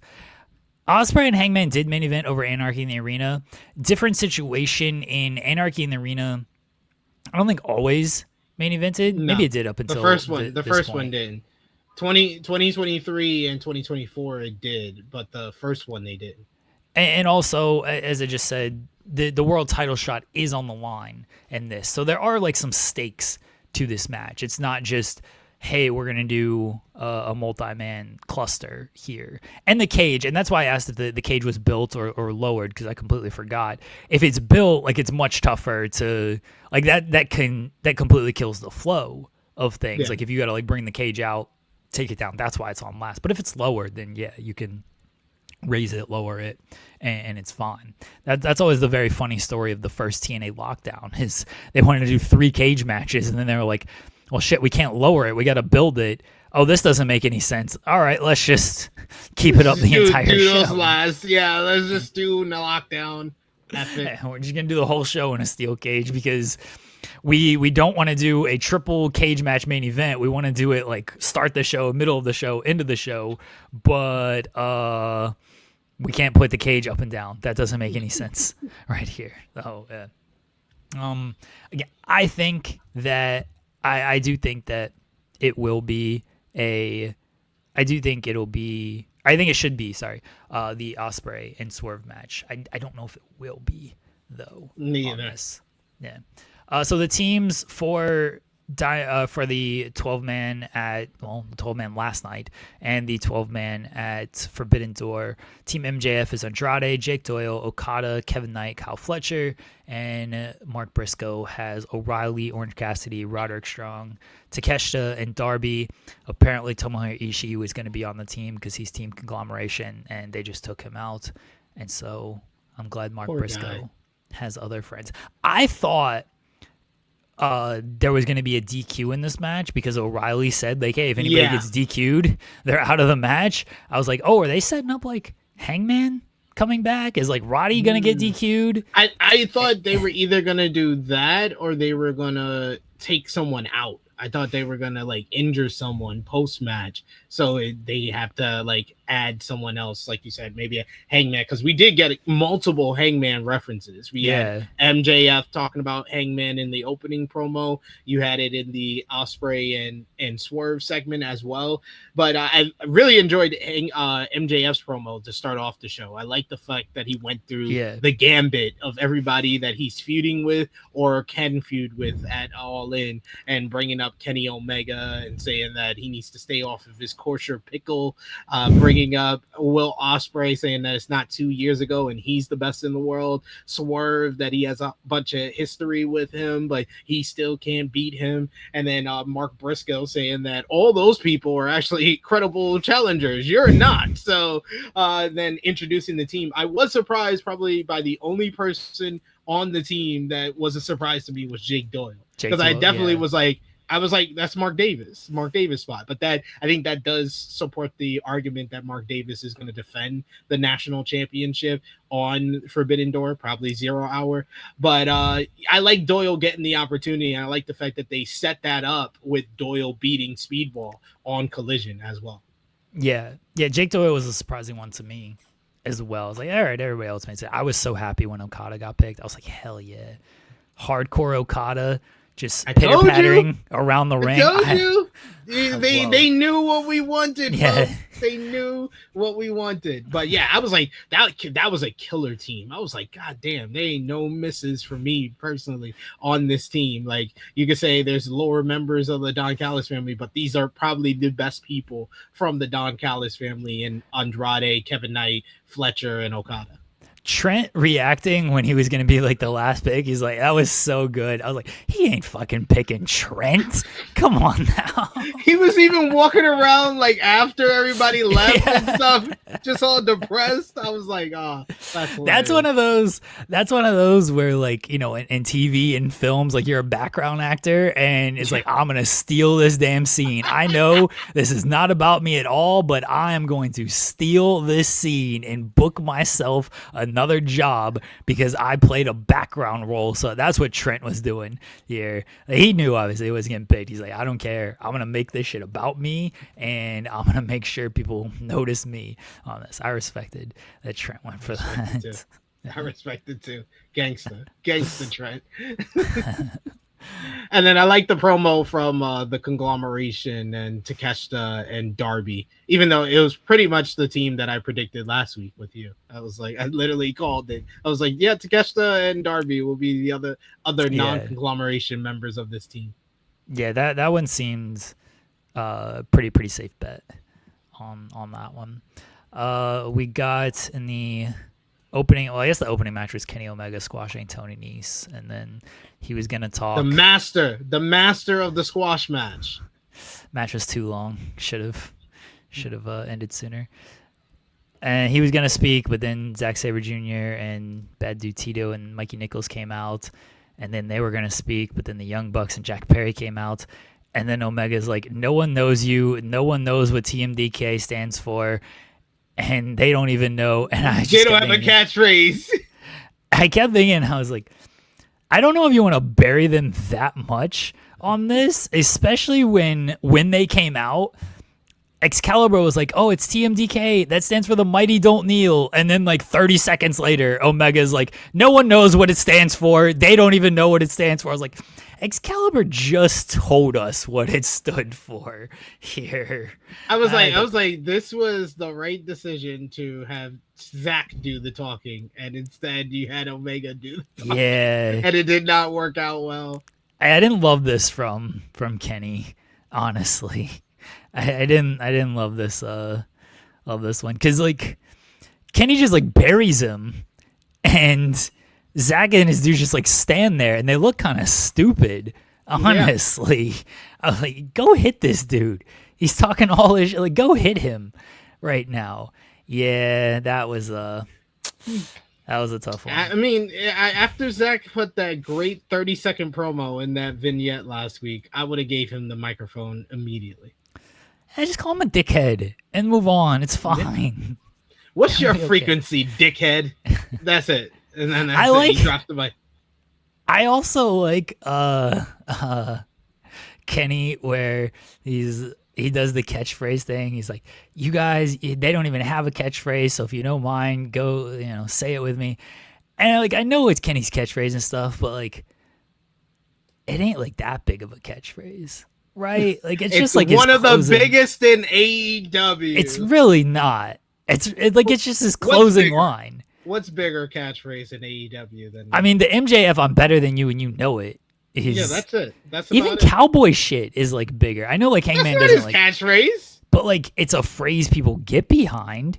But it's not his catchphrase. It's Chris Jericho has like 1,500 catchphrases. Exactly. To name one of those, don't name cowboy shit.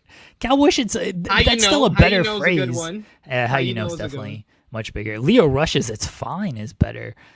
Ricochet's "Aha" is better. Fine.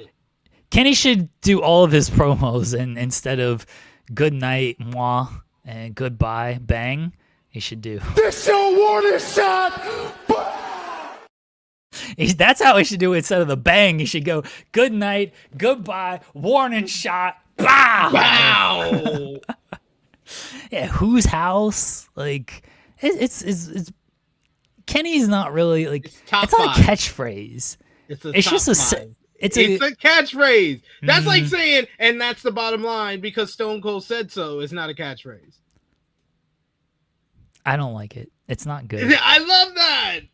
It's not good. When you mess with the bull, you get the horn. Yeah, that's better than Kenny's as well.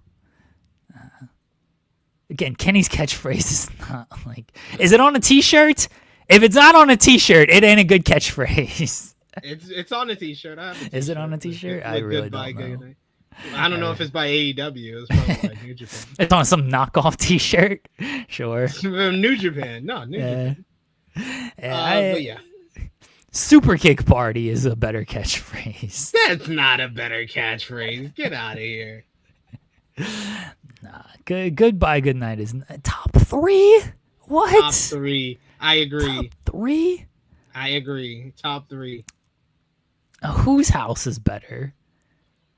Okay. Whose house and is I'm better than you and you know it. And how you know? How you know is catching up. It's catching up. It's way surpassed it. No, it hasn't. It's way surpassed it.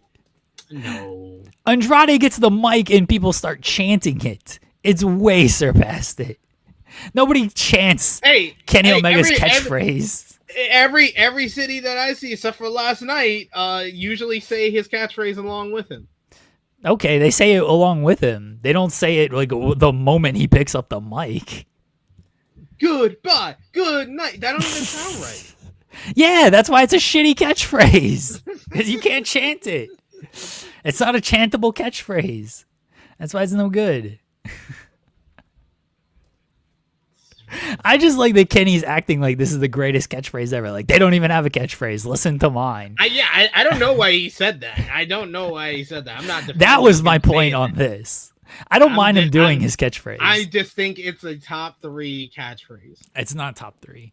I just named 3 better. We just named No, you 3 didn't. better. No, you did. You didn't even argue well for how you know. You just said. What? I said they chanted when he picks up the mic. How's that a good argument? No, that's not a good argument. So what? These monkeys. Oh, you know. Oh, you know. Yes, 3 words. They of course know that. Bullet BS. Come on, man. It's a way better catchphrase. No, it's not. It's way better. Stop it. Tommy's mommy is a better catchphrase. Stop it. Stop it. How you know is way more over. Way more. That's new hotness. That don't mean Yeah. that is a top 3 catchphrase right now. No, it's not. Better. No. It's so much better. No. I know they don't chant MJFs. I'm saying that gives more credence to how you know is that it's chantable. Yeah, Kyle Fletcher say my full name I don't is really like more that over one. than how you know. Then how you know? No, how you know is like the most over thing in the company right now. We're not going to pretend like how you know is not over. Say my full name. Does it have a lasting power? We shall see. But like, it's over. Come on now. Say my full name. I don't like that one. I think that's stupid. I think that's very stupid. Okada's catchphrase is over. Bitch. Yeah, bitch is over. Yeah, guns up is over. Yeah. Guns up is over. Guns up is over. Yeah. You're not on the level of the devil. Okay. Yeah, MJF has got 3 He's got more a few. catchphrases. Yeah, he's got a few. That are better than Kenny Omega's. No, come on, man. This is ridiculous. You just stay trying to crap on Kenny Omega. I get it. So much like my Klay Thompson. And you got these marks, these Jeremy Lambert marks. Thank you. In the chat who just follow along with you. I like that I have Omega, marks. Clay Omega. Well, Louis a troll, so you should just expect that from him. Yeah, he's a Much mark like- too. Much like Ospreay, just on another level. That I hate that one too. I think that one sucks. When he did that, like on another level. yeah, when he It was did that good video package with that on another level, like that thing sucks. We hurt people. Yeah, that one's good. We hurt Yeah. people. Yeah, that's good. See, Kenny's not top 3. He's not Yes, he is. He's still No, he's top not. 3. Even No. with everything you just named, he's still He's top. not top 3. No. I don't like hate Kenny's catchphrase or anything. Much like the Clay Omega stuff, it's very exaggerated. I legitimately hated the whole like they don't even have a catchphrase. Let me say mine. Like he has like the most greatest catchphrase. No, it's because he came up very disingenuous, and it was just like say it along with me, and then no one said it along with him. That made it better. So. Like he has like the greatest catchphrase ever. I was like, all right, like your catchphrase is fine. I heard your father died is also a good catchphrase. Yeah, it is. There's so many better catchphrases than Kenny Omega. Man up. Man up. Oh, Mark doesn't really use that anymore. He does. All right. When he talks. Tony Khan just saying great. I great. need the crowd to chant that. Great.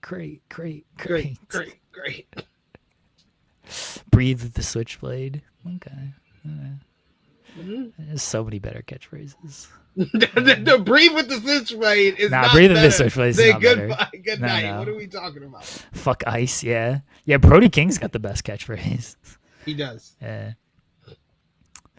Mercedes has a better catchphrase. Just the CEO dance is better. CEO. She had the best match of the night. Not surprising. Are you stupid or are you dumb? Oh are you stupid or are you dumb? They should have done more with that. They really should have done more with that. What a matchup. That's an all-time last night. Well, real quickly. Are you stupid or are you dumb? Okay. Had to get that in there.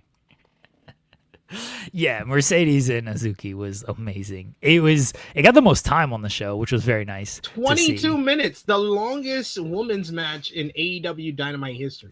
It didn't even feel long, which I love matches that go long but do not feel long. It felt like it was over after like 10 minutes. Like that was short. And then I saw it was 22 minutes. Like, really? Are we sure it was 22 minutes? Yeah, fantastic. And Mercedes, of course, got the victory. But go ahead and wax poetic about this match, SP3.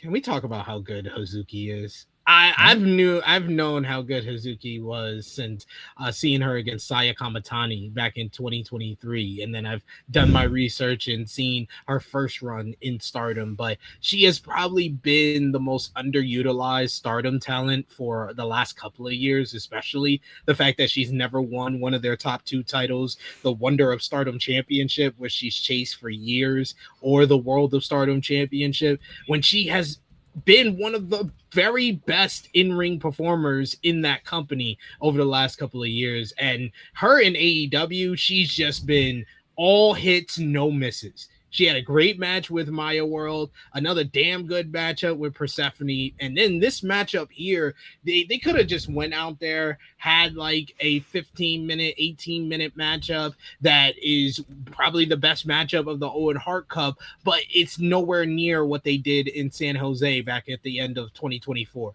But Tony Khan said, nah, I'm going to give y'all 22 minutes middle of the show, so you got all the space in the world to kind of do what you want to do. Top of the second hour, and they just went balls to the wall in this matchup. This crowd, which was not the best crowd and started very quiet for this matchup. Hooks.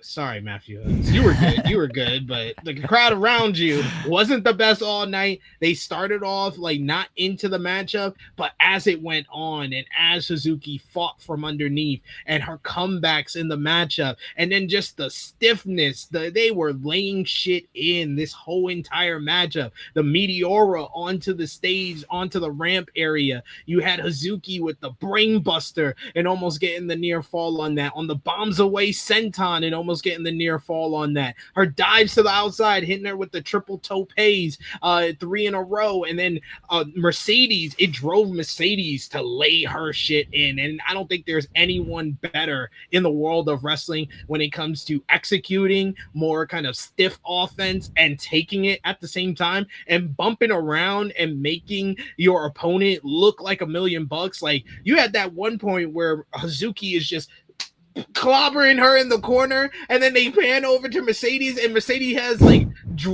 wet blood on the side of her head, and she's just like, even Tony Schiavone was like, "Oh my god!" I was like, "Yes, this is what I need." mean? Like, the best type of wrestling is wrestling that makes you feel like everything you're seeing is legit. It's a simulation of violence that makes you believe in it. And that's what this matchup had in comparison to probably any other women's matchup I've seen in North America. This was the best that I've seen in 2026 so far this year. It was a big kind of stamp of approval for Hazuki. She needs to be the next person that AEW gives a dual contract to, because she is way too good, and she has gotten over with each and every crowd she's been in front of during this run in the Owen Hart Cup. So she is the person that I would say needs to be the first star from Stardom that you sign to a dual contract, that you say, I want you, whenever you're in the United States, you need to be on AEW television. You need to be on ROH television. We need to use you more because you're not being used to your fullest potential in Stardom. That's what it came down to after last night. And Mercedes Moné, man, when you look at the longest women's matches in AEW history, it's literally Mercedes Moné. That's the key factor. And that's why the question was, when she returned as the wild card, could she be the person that saves the AEW women's division? And 3 weeks in, it is seeming like we've been getting weekly Tekla promos, multiple on Collision, and then we got one last night as well. We've been getting a large amount of minutes in the ring on both Collision and on Dynamite, and then we just got, the best, by far, in my opinion, the best AEW women's matchup of 2026 last night. Give us more Mercedes on top. Give us more Hazuki. This match is going to be one of those matches that you talk at the end of the year as one of the best TV matches of the year. It is very funny that Mercedes comes back and Tony is immediately like, okay, now we can give women 15 plus minutes on the show.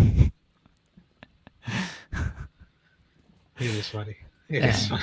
Like, oh, Mercedes is here. All right, you guys can get time now. Yeah, no more sub 10-minute matches on this. Yeah, Mercedes, you want 22 minutes? Okay, fine. Sure. Yeah, sure, do it. Do you think, girl? Athena goes up and be like, "Can I get 8 minutes?" Like, no. No. We don't got time for that. Yeah. We don't got time for that. What you doing? What you talking about? 8 minutes, you lose. Go back to ROH. Maybe I'll give you some time there, but call it a day. So it looks like Mercedes is now on her way to Forbidden Door. She's going to be facing the winner of Athena versus Maya World on Collision. So going to be interesting. Yeah. I won't spoil that result for anybody until tomorrow, where I spoil all of Collision for everybody. But Athena or Mercedes looks like she's probably headed to All In. We'll see if Thekla's the champion at that point. The only spoiler we can give you is just listen to SP3. That's what they're. I feel like I am like an undercover consultant. I just haven't got my check in the mail, because everything that I asked for a couple of weeks ago, I've been getting on a weekly basis ever since. Yeah, that's fair. That's fair. Bandito and Brody King defeated Daniel Garcia and Jon Moxley. The moment this match was announced and the graphic was put up, I was like, poor Daniel Garcia, you're taking the pen in this match. And sure enough, Daniel Garcia. That was the most obvious. You know, when the Death Riders are winning is when it's Moxley, Claudio, Pac. When there's no weak link there, you know they're gonna win. But if they put on Wheeler Yuta or they put on Daniel Garcia, you're like, they could lose. They could lose. That's what made the Cincinnati street fight on Collision so great, because there was chances where I was like, they could lose this one. They could lose. They weren't losing to Shane Taylor Promotions. I'm sorry. Hey, Danny Garcia, he could have took that loss for Shane Taylor Promotions. God damn it. They care about Brody and Bandito. They're actually doing something with them. They ain't doing anything with Shane Taylor Promotions except in ROH. Get back to ROH with them. Now, this is a really great match, though. Garcia and Mox against Bandito and Brody. Yeah, fantastic for a match that, I mean, didn't really have much going into it. It was a pretty cold match. It was a cold match. Yeah, we got something coming out with Bandito and Jon Moxley, but nothing really going into it, and seemingly obvious result, at least obvious to me. Like, this is a fantastic match though. But Bandito got the win with the 21 plex on Garcia. the deadlift 21 plex. Yeah, ever since he realized like he could do that shit, he's like, yeah, this makes way more sense than the regular one. He's like, it looks better too, especially with Brody doing the tope at the same time. It looks so good, so cool. We need more Brodito on television because they reminded us last night why they're one of the best tag teams in all of wrestling. Just a great matchup, hard hitting, physically intense. Love the exchanges between Moxley and Brody. I wouldn't mind if the Bandito matchup is a part of like a longer build and we get Brody being the one to dethrone Moxley for the Continental Championship, say at like All In or something. I think that would be, and then Moxley can be like, you see, I put over Brody King. You know, you guys were all worried that it was going to put anyone over. I put over Brody King. So yeah, I can see that because they had some really great exchanges in this matchup. I remember they did have one match when Moxley was interim AEW World Champion back in 2022, but that's a matchup that hasn't been overused over the last couple of years. But I think that Moxley and Bandito should be good at Forbidden Door. The Forbidden Door card, despite our transgressions about it not being exactly forbidden, still going to be a killer card. Nothing is looking like it's going to be a miss on that card right now. Yeah, AEW social media just posted this, so now I can say it. Pac and Shota for the global heavyweight title at Forbidden Door. Yeah, that was officially announced on Collision, but they just posted the video of Pac challenging Shota. So I mean, maybe Shota doesn't accept, but he's gonna accept. So nice. I'm for that because I thought they were just gonna do Shota and Gabe Kidd, but I don't know if Gabe is ready healthy, for yeah. Like he's in the G1, so clearly like he's gonna be healthy within the next month. I just don't know if Gabe is ready to do that match that soon, but he'll be cleared within 2 weeks if he's ready for the G1. So I don't know, or maybe because are they in the same block in the G1? I'm honestly not sure. Yes, they are. Okay, yes, so they're doing that. They're in the same block as Yu Uemura. Okay. I was saying Gabe has visa issues. Maybe I could see that. Yeah. Okay. You should just use Shota's visa. Just like take it. Just be like, this is me. Let me borrow that. Yeah. But I think Shota versus Pac is going to be great. Shota Umino. I know a lot of people have their image of Shota Umino in their head if they watched Wrestle Kingdom last year, but he's gotten so much better over the past year, and he just had a great matchup with Andrade and Drilla Maloney at Dominion. So I can see this matchup delivering. Yeah. Well, there you go. That's a Forbidden Door match. Pac and Shota. It'd be very funny if Pac wins the title. But yeah, let's just put another one of these titles on a AEW guy. Just keep putting it on AEW people. They won't know the difference. The dogs were going to speak, but then Christian and Copeland attacked them and did not allow them to speak. And Christian said, I'm not going to speak about your mothers, but you guys are named after your mothers. And David Finlay, your father, should have left you on the side of his leg, let you run down the inside of his leg. Yeah. You should have. I mean, that wasn't bad. He should have said like, David Finlay, your dad should have left you on your mom's stomach. You know. Oh shit! That would have been even worse. Instead of should have left you inside your mom, left you on your mom. You know. I got material for you, Christian. Should have put it on your mom's face. I got material for you, Christian. And then Copeland ruined everything by speaking, and they're gonna have a match at Forbidden Door. He picked up the New Age Outlaws and was the Dudley? APA. As I said, he ruined everything by speaking. Should just let Christian do all the promos, Adam. Yeah. Like, what are we talking about here? We just need to just keep the mic in Christian's hand every single time. That was a fun segment, though. I kind of expected that when they were advertising the dogs doing a promo. I was like, okay, so Cope and Cage are coming back here. Yeah. But I didn't expect it in the way they did it with the attack backstage into the brawl into the building. Yeah, that was good. That was a good setup instead of them just like interrupting type thing. Anything else happen on this show? It was very wrestling heavy. There was four matches. One was a squash. Everything else was like 18 minutes or more though. Yeah. A lot of matches got like on the 20-minute end. So yeah, it was a very wrestling focus, very focused on building to Forbidden Door with the coping cage now being announced. The women's, we got one half of the women's Owen Hart Cup announced, and Bandito versus John Moxley. So it seemed to be building up well. All the Ciampa and Jericho stuff. They both had individual promos. Ciampa saying that he wants the old Jericho back and not this 2026 version of him that's just a troll. And Jericho responded by saying that if he wants the old Jericho, he can have the old Chris Jericho and he'll see him on Collision. So they'll have a face-to-face on Collision, but I don't know if it's going to be for the Forbidden Door card. Spoiler alert. I know. I'm going to go ahead and tell everybody you don't have to worry that it's going to be on Forbidden Door. Tony thought better of it. I will spoil that one. That no, it will not be on Forbidden Door. Oh yeah, sure. Ciampa and Jericho. Okay. I don't have an issue with Ciampa and Jericho. I don't either. I like Ciampa. Yeah, that's fine. And I haven't been like get away from my TV to Chris Jericho since he's been back. So, except for last week. Last week was really bad. Yeah, last week wasn't good.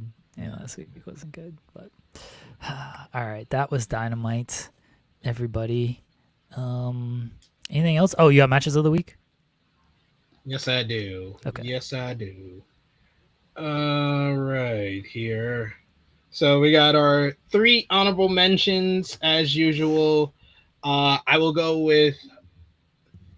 Let me actually scrap that one, and then I'll go with this one. I'll go with Kalani Jordan and Zarya versus Lola Vice and Kendall Gray from NXT this week. That was a really damn good tag team main event. Speaking of great tag team matches, though, the Dogs versus the Bucks from Collision Summer Blockbuster last Saturday. And Yota Tsuji versus Callum Newman from Dominion, I got as an honorable mention as well. Okay. So number 5 this week, I went with Brodito versus the Death Riders from last night's AEW Dynamite. Great tag team matchup. A reminder why Brodito is one of the best in the industry right now. Number 4, I'll go with MJ DCF versus Team Briscoe, the 12-man main event. Just a great sampler of what we're going to see at Forbidden Door, and it's going to probably be even better than that inside of a steel cage. Number 3, I went with United Empire versus the Knockout Brothers from Dominion. Excellent matchup. These 4 guys just went out there, beat the ever-living hell out of each other, especially the Hanare and Yuto Ice exchanges were absolutely spellbinding in this matchup. Go out of your way to watch it if you haven't already. Then number 2, I went with the Death Riders versus Shane Taylor Promotions from Collision Summer Blockbuster, the Cincinnati Street Fight. No one does the multi-man anything goes match quite like AEW, and it doesn't matter what combination it is, it always rules, it always rocks. This was a great coming out party for Shane Taylor Promotions, who deserve more of a spotlight on AEW television, and kind of like their probably a swan song if we don't see them on Collision this week. So, but number 1 this week, obviously, it has to be Mercedes Moné versus Hazuki from last night's Dynamite.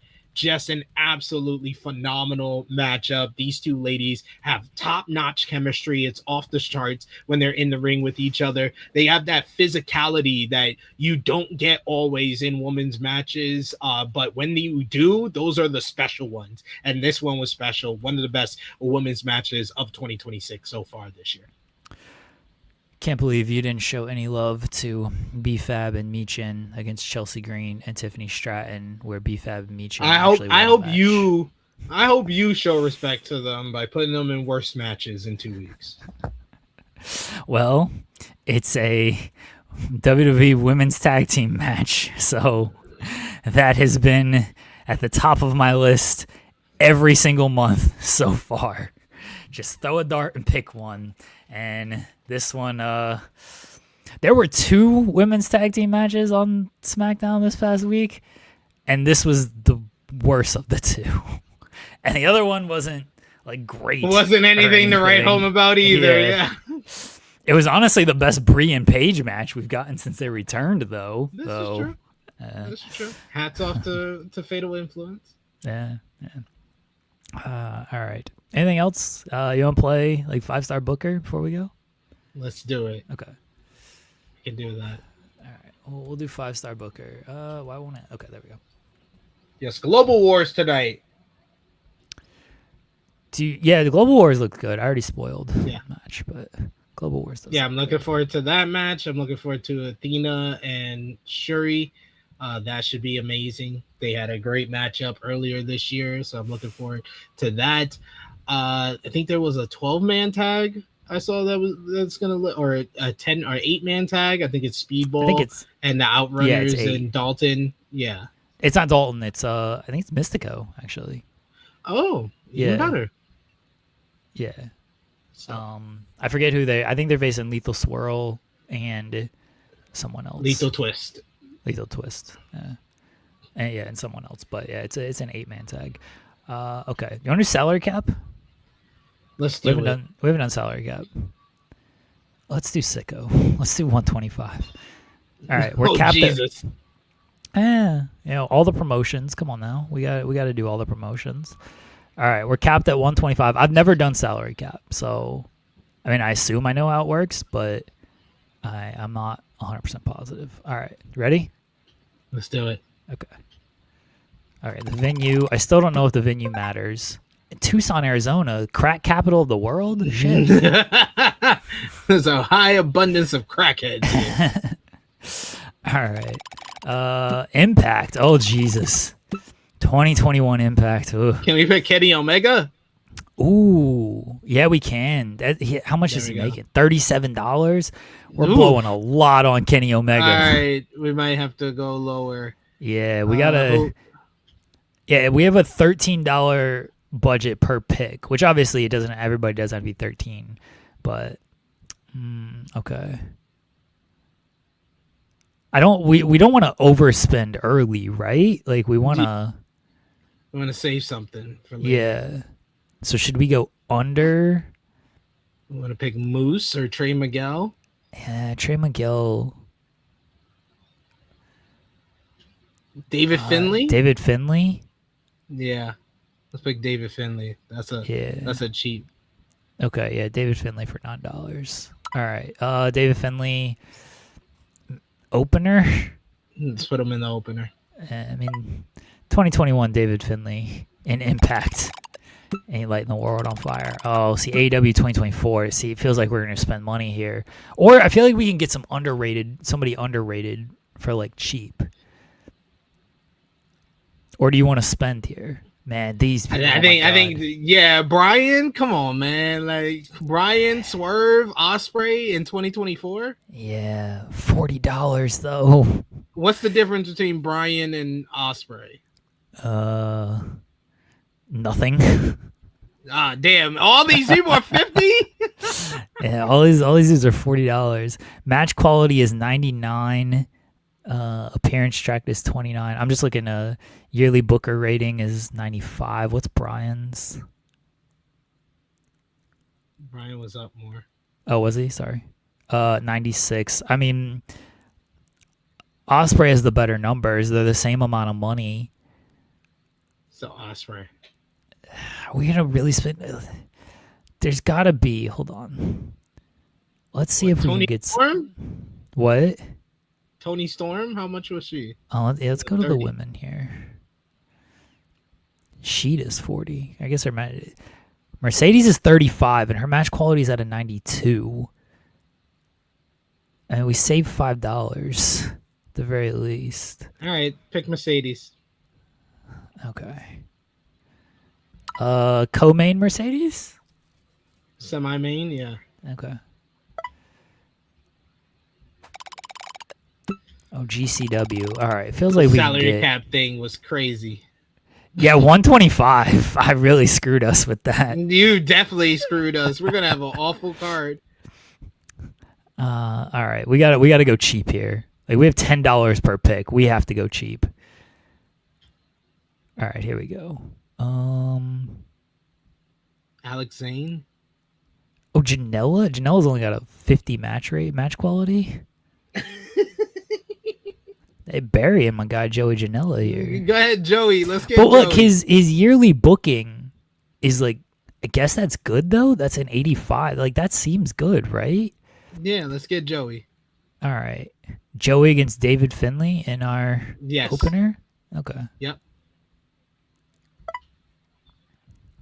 Only $15 between them. All right, miscellaneous. What the? Okay. What the hell? We get to I pick don't even- anybody from any timeline of this, or just the scrubs? I guess it's just. Oh my God, Kevin Owens. Kevin Okay, Owens. so this is like. All right, Shawn Michaels. Yeah, it's just kind of anybody. It seems like it's just miscellaneous. All right. All right. It feels like, got oh here? man, Let's look at scroll this down. drop off in quality. It's like Kevin Owens, and then 3 down is hologram.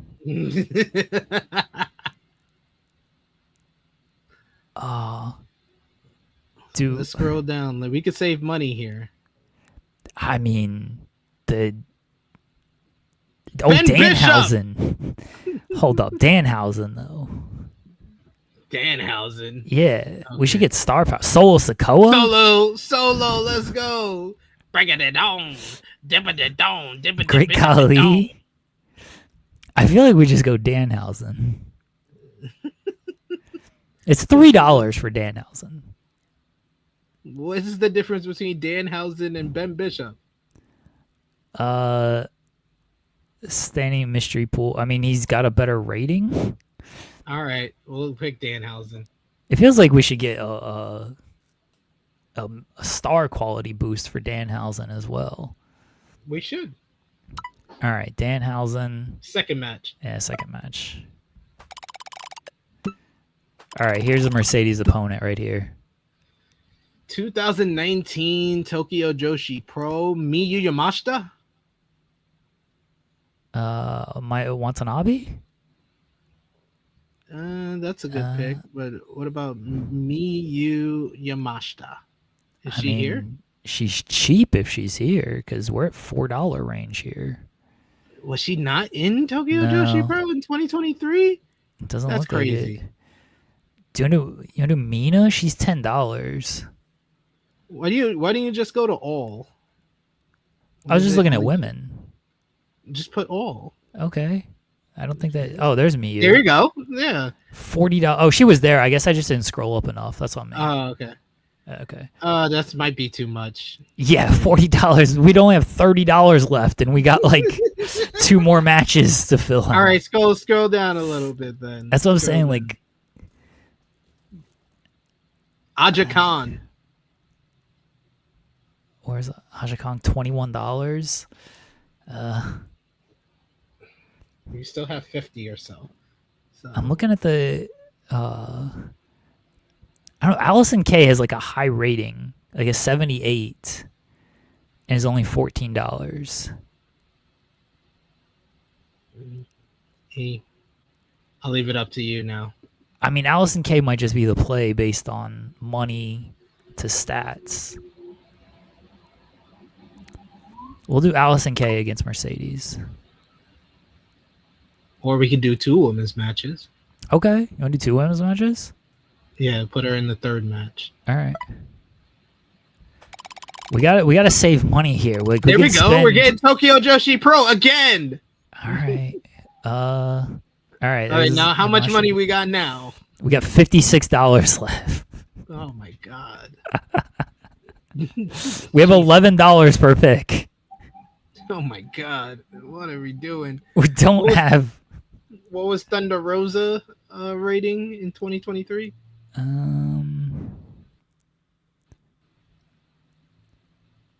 She no longer you wanna here. She's off the board. Yeah, I think she's off. You want to do Taya? Taya's Or got Billy?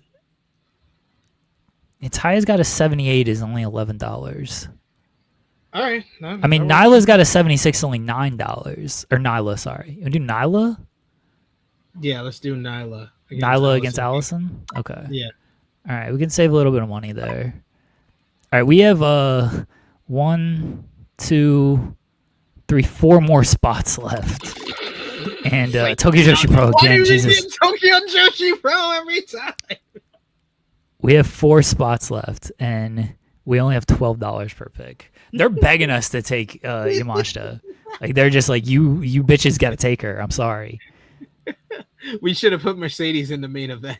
Yeah, we should have. That's the thing is, I actually don't hate if we do Mercedes and Mia with the like blowing our entire budget on that, but it's the semi-main, and that's where it's like shit. Yeah. We're spending all like, what's our main gonna be at that point? Yeah, that's the only issue I have. Can we take a man? I'm just looking at like, do we take like somebody for Dan? Let's see what the men are offering. Oh, they all suck. Nothing. Yeah. Kenji Muta. Get Kenji Muta. We're still overpaying almost. It needs to be $9 per person. Do we do Danhausen against a woman? Yeah, why not? Okay. I'm looking for like cheap with the $3, 37 rating from Marika Kobashi. What about Yuki Arai? She's the current Princess champion. Okay, $4. Yeah. Well, she has a 37. We can save $1 with going with Marika Kobashi. It's the same. I mean, her match quality is a little bit higher. All right, we'll go with Yuki Arai. Yuki Arai against Danhausen. What a match! Yep. What a match! All right, we're at $14 per pick here. Oh God, Impact. This has got to be our main, unless we pick a woman. Mickey James, 2022. Jordan Grace. Who do they have like full? All right, Jay White. Is Jay White's gonna be our main eventer? Yeah, I guess so. Unless Bandito. Bandito doesn't have like a great rating here. No, because his Impact matches probably sucked. I don't want to put anybody from Impact in the main event. All right, let's just look at the women then. Diana's got a good rating. Is only 19. Diana. All right, Diana and Mercedes. All right, we got to get something here. All right, so for our last 2 picks, how much money do we have left? Oh, GCW, this is not good. 2002?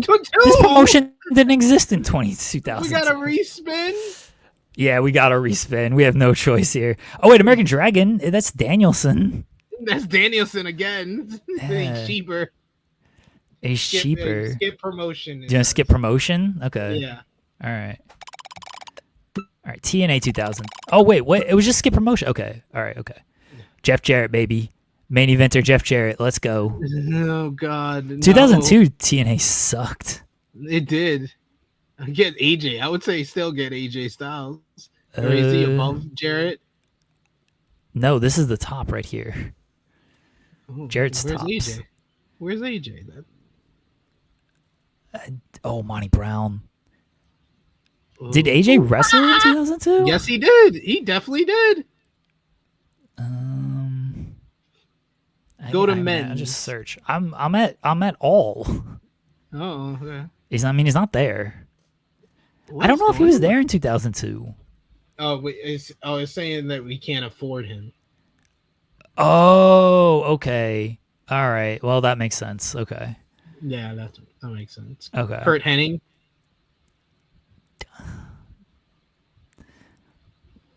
I feel like we go Monty Brown. All right, Monty Brown. Monty Brown. He's $7. Oh no, definitely not. Get the fuck out of here. BG James. Monty Brown. Main eventer Monty Brown, where he belongs. Main event Monty Brown. We have $17 for our last pick. Oh, miscellaneous. All right. Our main event. Oh Brian gosh, Cage. Our main event is Monty Brown against Brian Cage. Let's do it. That sounds awesome. I'm sorry. I don't care what anybody says. That sounds awesome. 3 stars. Hey, a little quarter. over 3-star. All right. Honestly, for a $125 budget, I don't feel like that's terrible. I don't think that's terrible either. Joey and Finley just shy of 3. Yeah, Danhausen and Yuki is a tough one. All right, look at this Allison Kate Nyla Rose match. Let's go. All right. Yeah, Mercedes. See, if we had Mercedes Diana as the main, we're so much better off. Yeah, if we could have flipped that, this is a better show. Yeah. Yeah. We Definitely didn't know. All right. it. All right. That was tough. All right, you want to do it one more time? Yeah. Okay. Are we doing salary cap again? Yeah, we'll up our salary cap this time. We'll do 200. We'll actually give ourselves some money on this one. We're just not trying to get a better score. We got to do it on the salary cap. Oh, you want to do? What do you want to do? You can pick. Let's do Smart. You want to do Smart? Okay. Yeah. All right. We'll do Smart. All promotions still. Yeah. Okay. Just not get 1957 WWWF. All right. We're in Roanoke, Virginia. Roanoke. Okay. Here we go. Stardom 2020. 2020.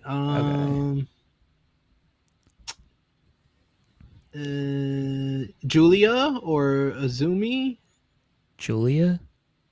or Mayu Iwatani. Yeah, you want to do Mayu? Yeah, let's do Mayu. All right, where at? Let's do semi-main. Okay.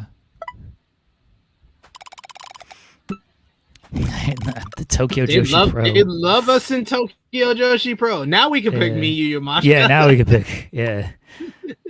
Miyu against Mayu? Yeah, let's do it. All right. AEW 2023. Brian, Kenny, or Will. Yeah. What do you think, Brian Main? Yeah, since we didn't pick him last time. Let's pick Brian. Main event? Yep. Okay. TNA. Give us AJ. Oh, let's go! AJ Styles. AJ or Joe? Ooh. I feel like the call's AJ, but Joe is tough. All right, chat. We're gonna need Angle. Is Angle there in the two? No, he's not there. He's there next year. So, all right. That would have made it even. That would have been my pick. I think it's AJ. I think AJ is the pick, but Joe kind of popped to me. AJ more of a dream match. Yeah, AJ and Brian. Let's do AJ. Yeah, because 2005 AJ is one of the best. Yeah, he's AJ. beastly. Yeah. Oh, that's a hell of our top 2 matches are so good. Killer. Yeah. All right, ECW. Now our quality drops. 92? 1992? Damn. Sabu or Terry Funk? Maybe. Or do you want to change the year, or what are we doing here? What's going on? We're playing 5-star Booker, Sean. You want to join us? Yeah, apparently I'm in it. I'm told. Oh yeah, that makes sense. Yeah, you're on Cage Match, so yeah. This is true. Yeah. This is no Terry Funk. Yeah, change the year. Yeah, you want to change the year? I'm looking at the tag teams to see if there's anybody. Goodbye. Why aren't you having fun playing 5-star Booker with us, Sean? Come on now. He really dipped. Yeah. All right. We skipping the year? Yeah. Okay. All right, ECW 2000. Here we go. Okay. RVD and Sabu. RVD Sabu tag team. Yeah, that was. Yeah, they killed for us last time. They did. They not a tag team then? Oh, okay. All right. Oh, that's unfortunate. Yeah, that's unfortunate. Then just pick RVD. Just RVD. All right. Opener. Okay.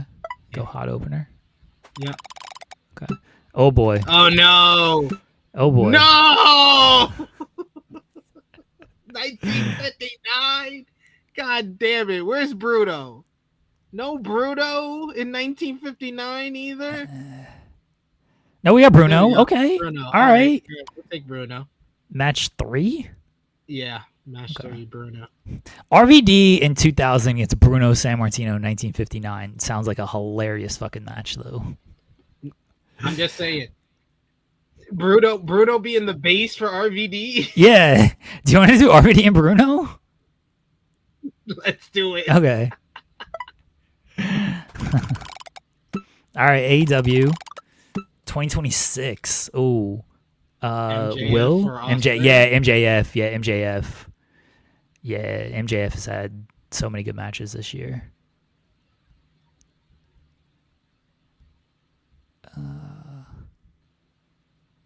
God, their roster's so huge. Match 3. Yeah. Okay. I feel like we need a tag team match, otherwise we're kind of Yeah. being like. Next pick probably to pick the tag team matchup. Oh, I don't know. CMLL, L Sky Team, Sky Team. Okay.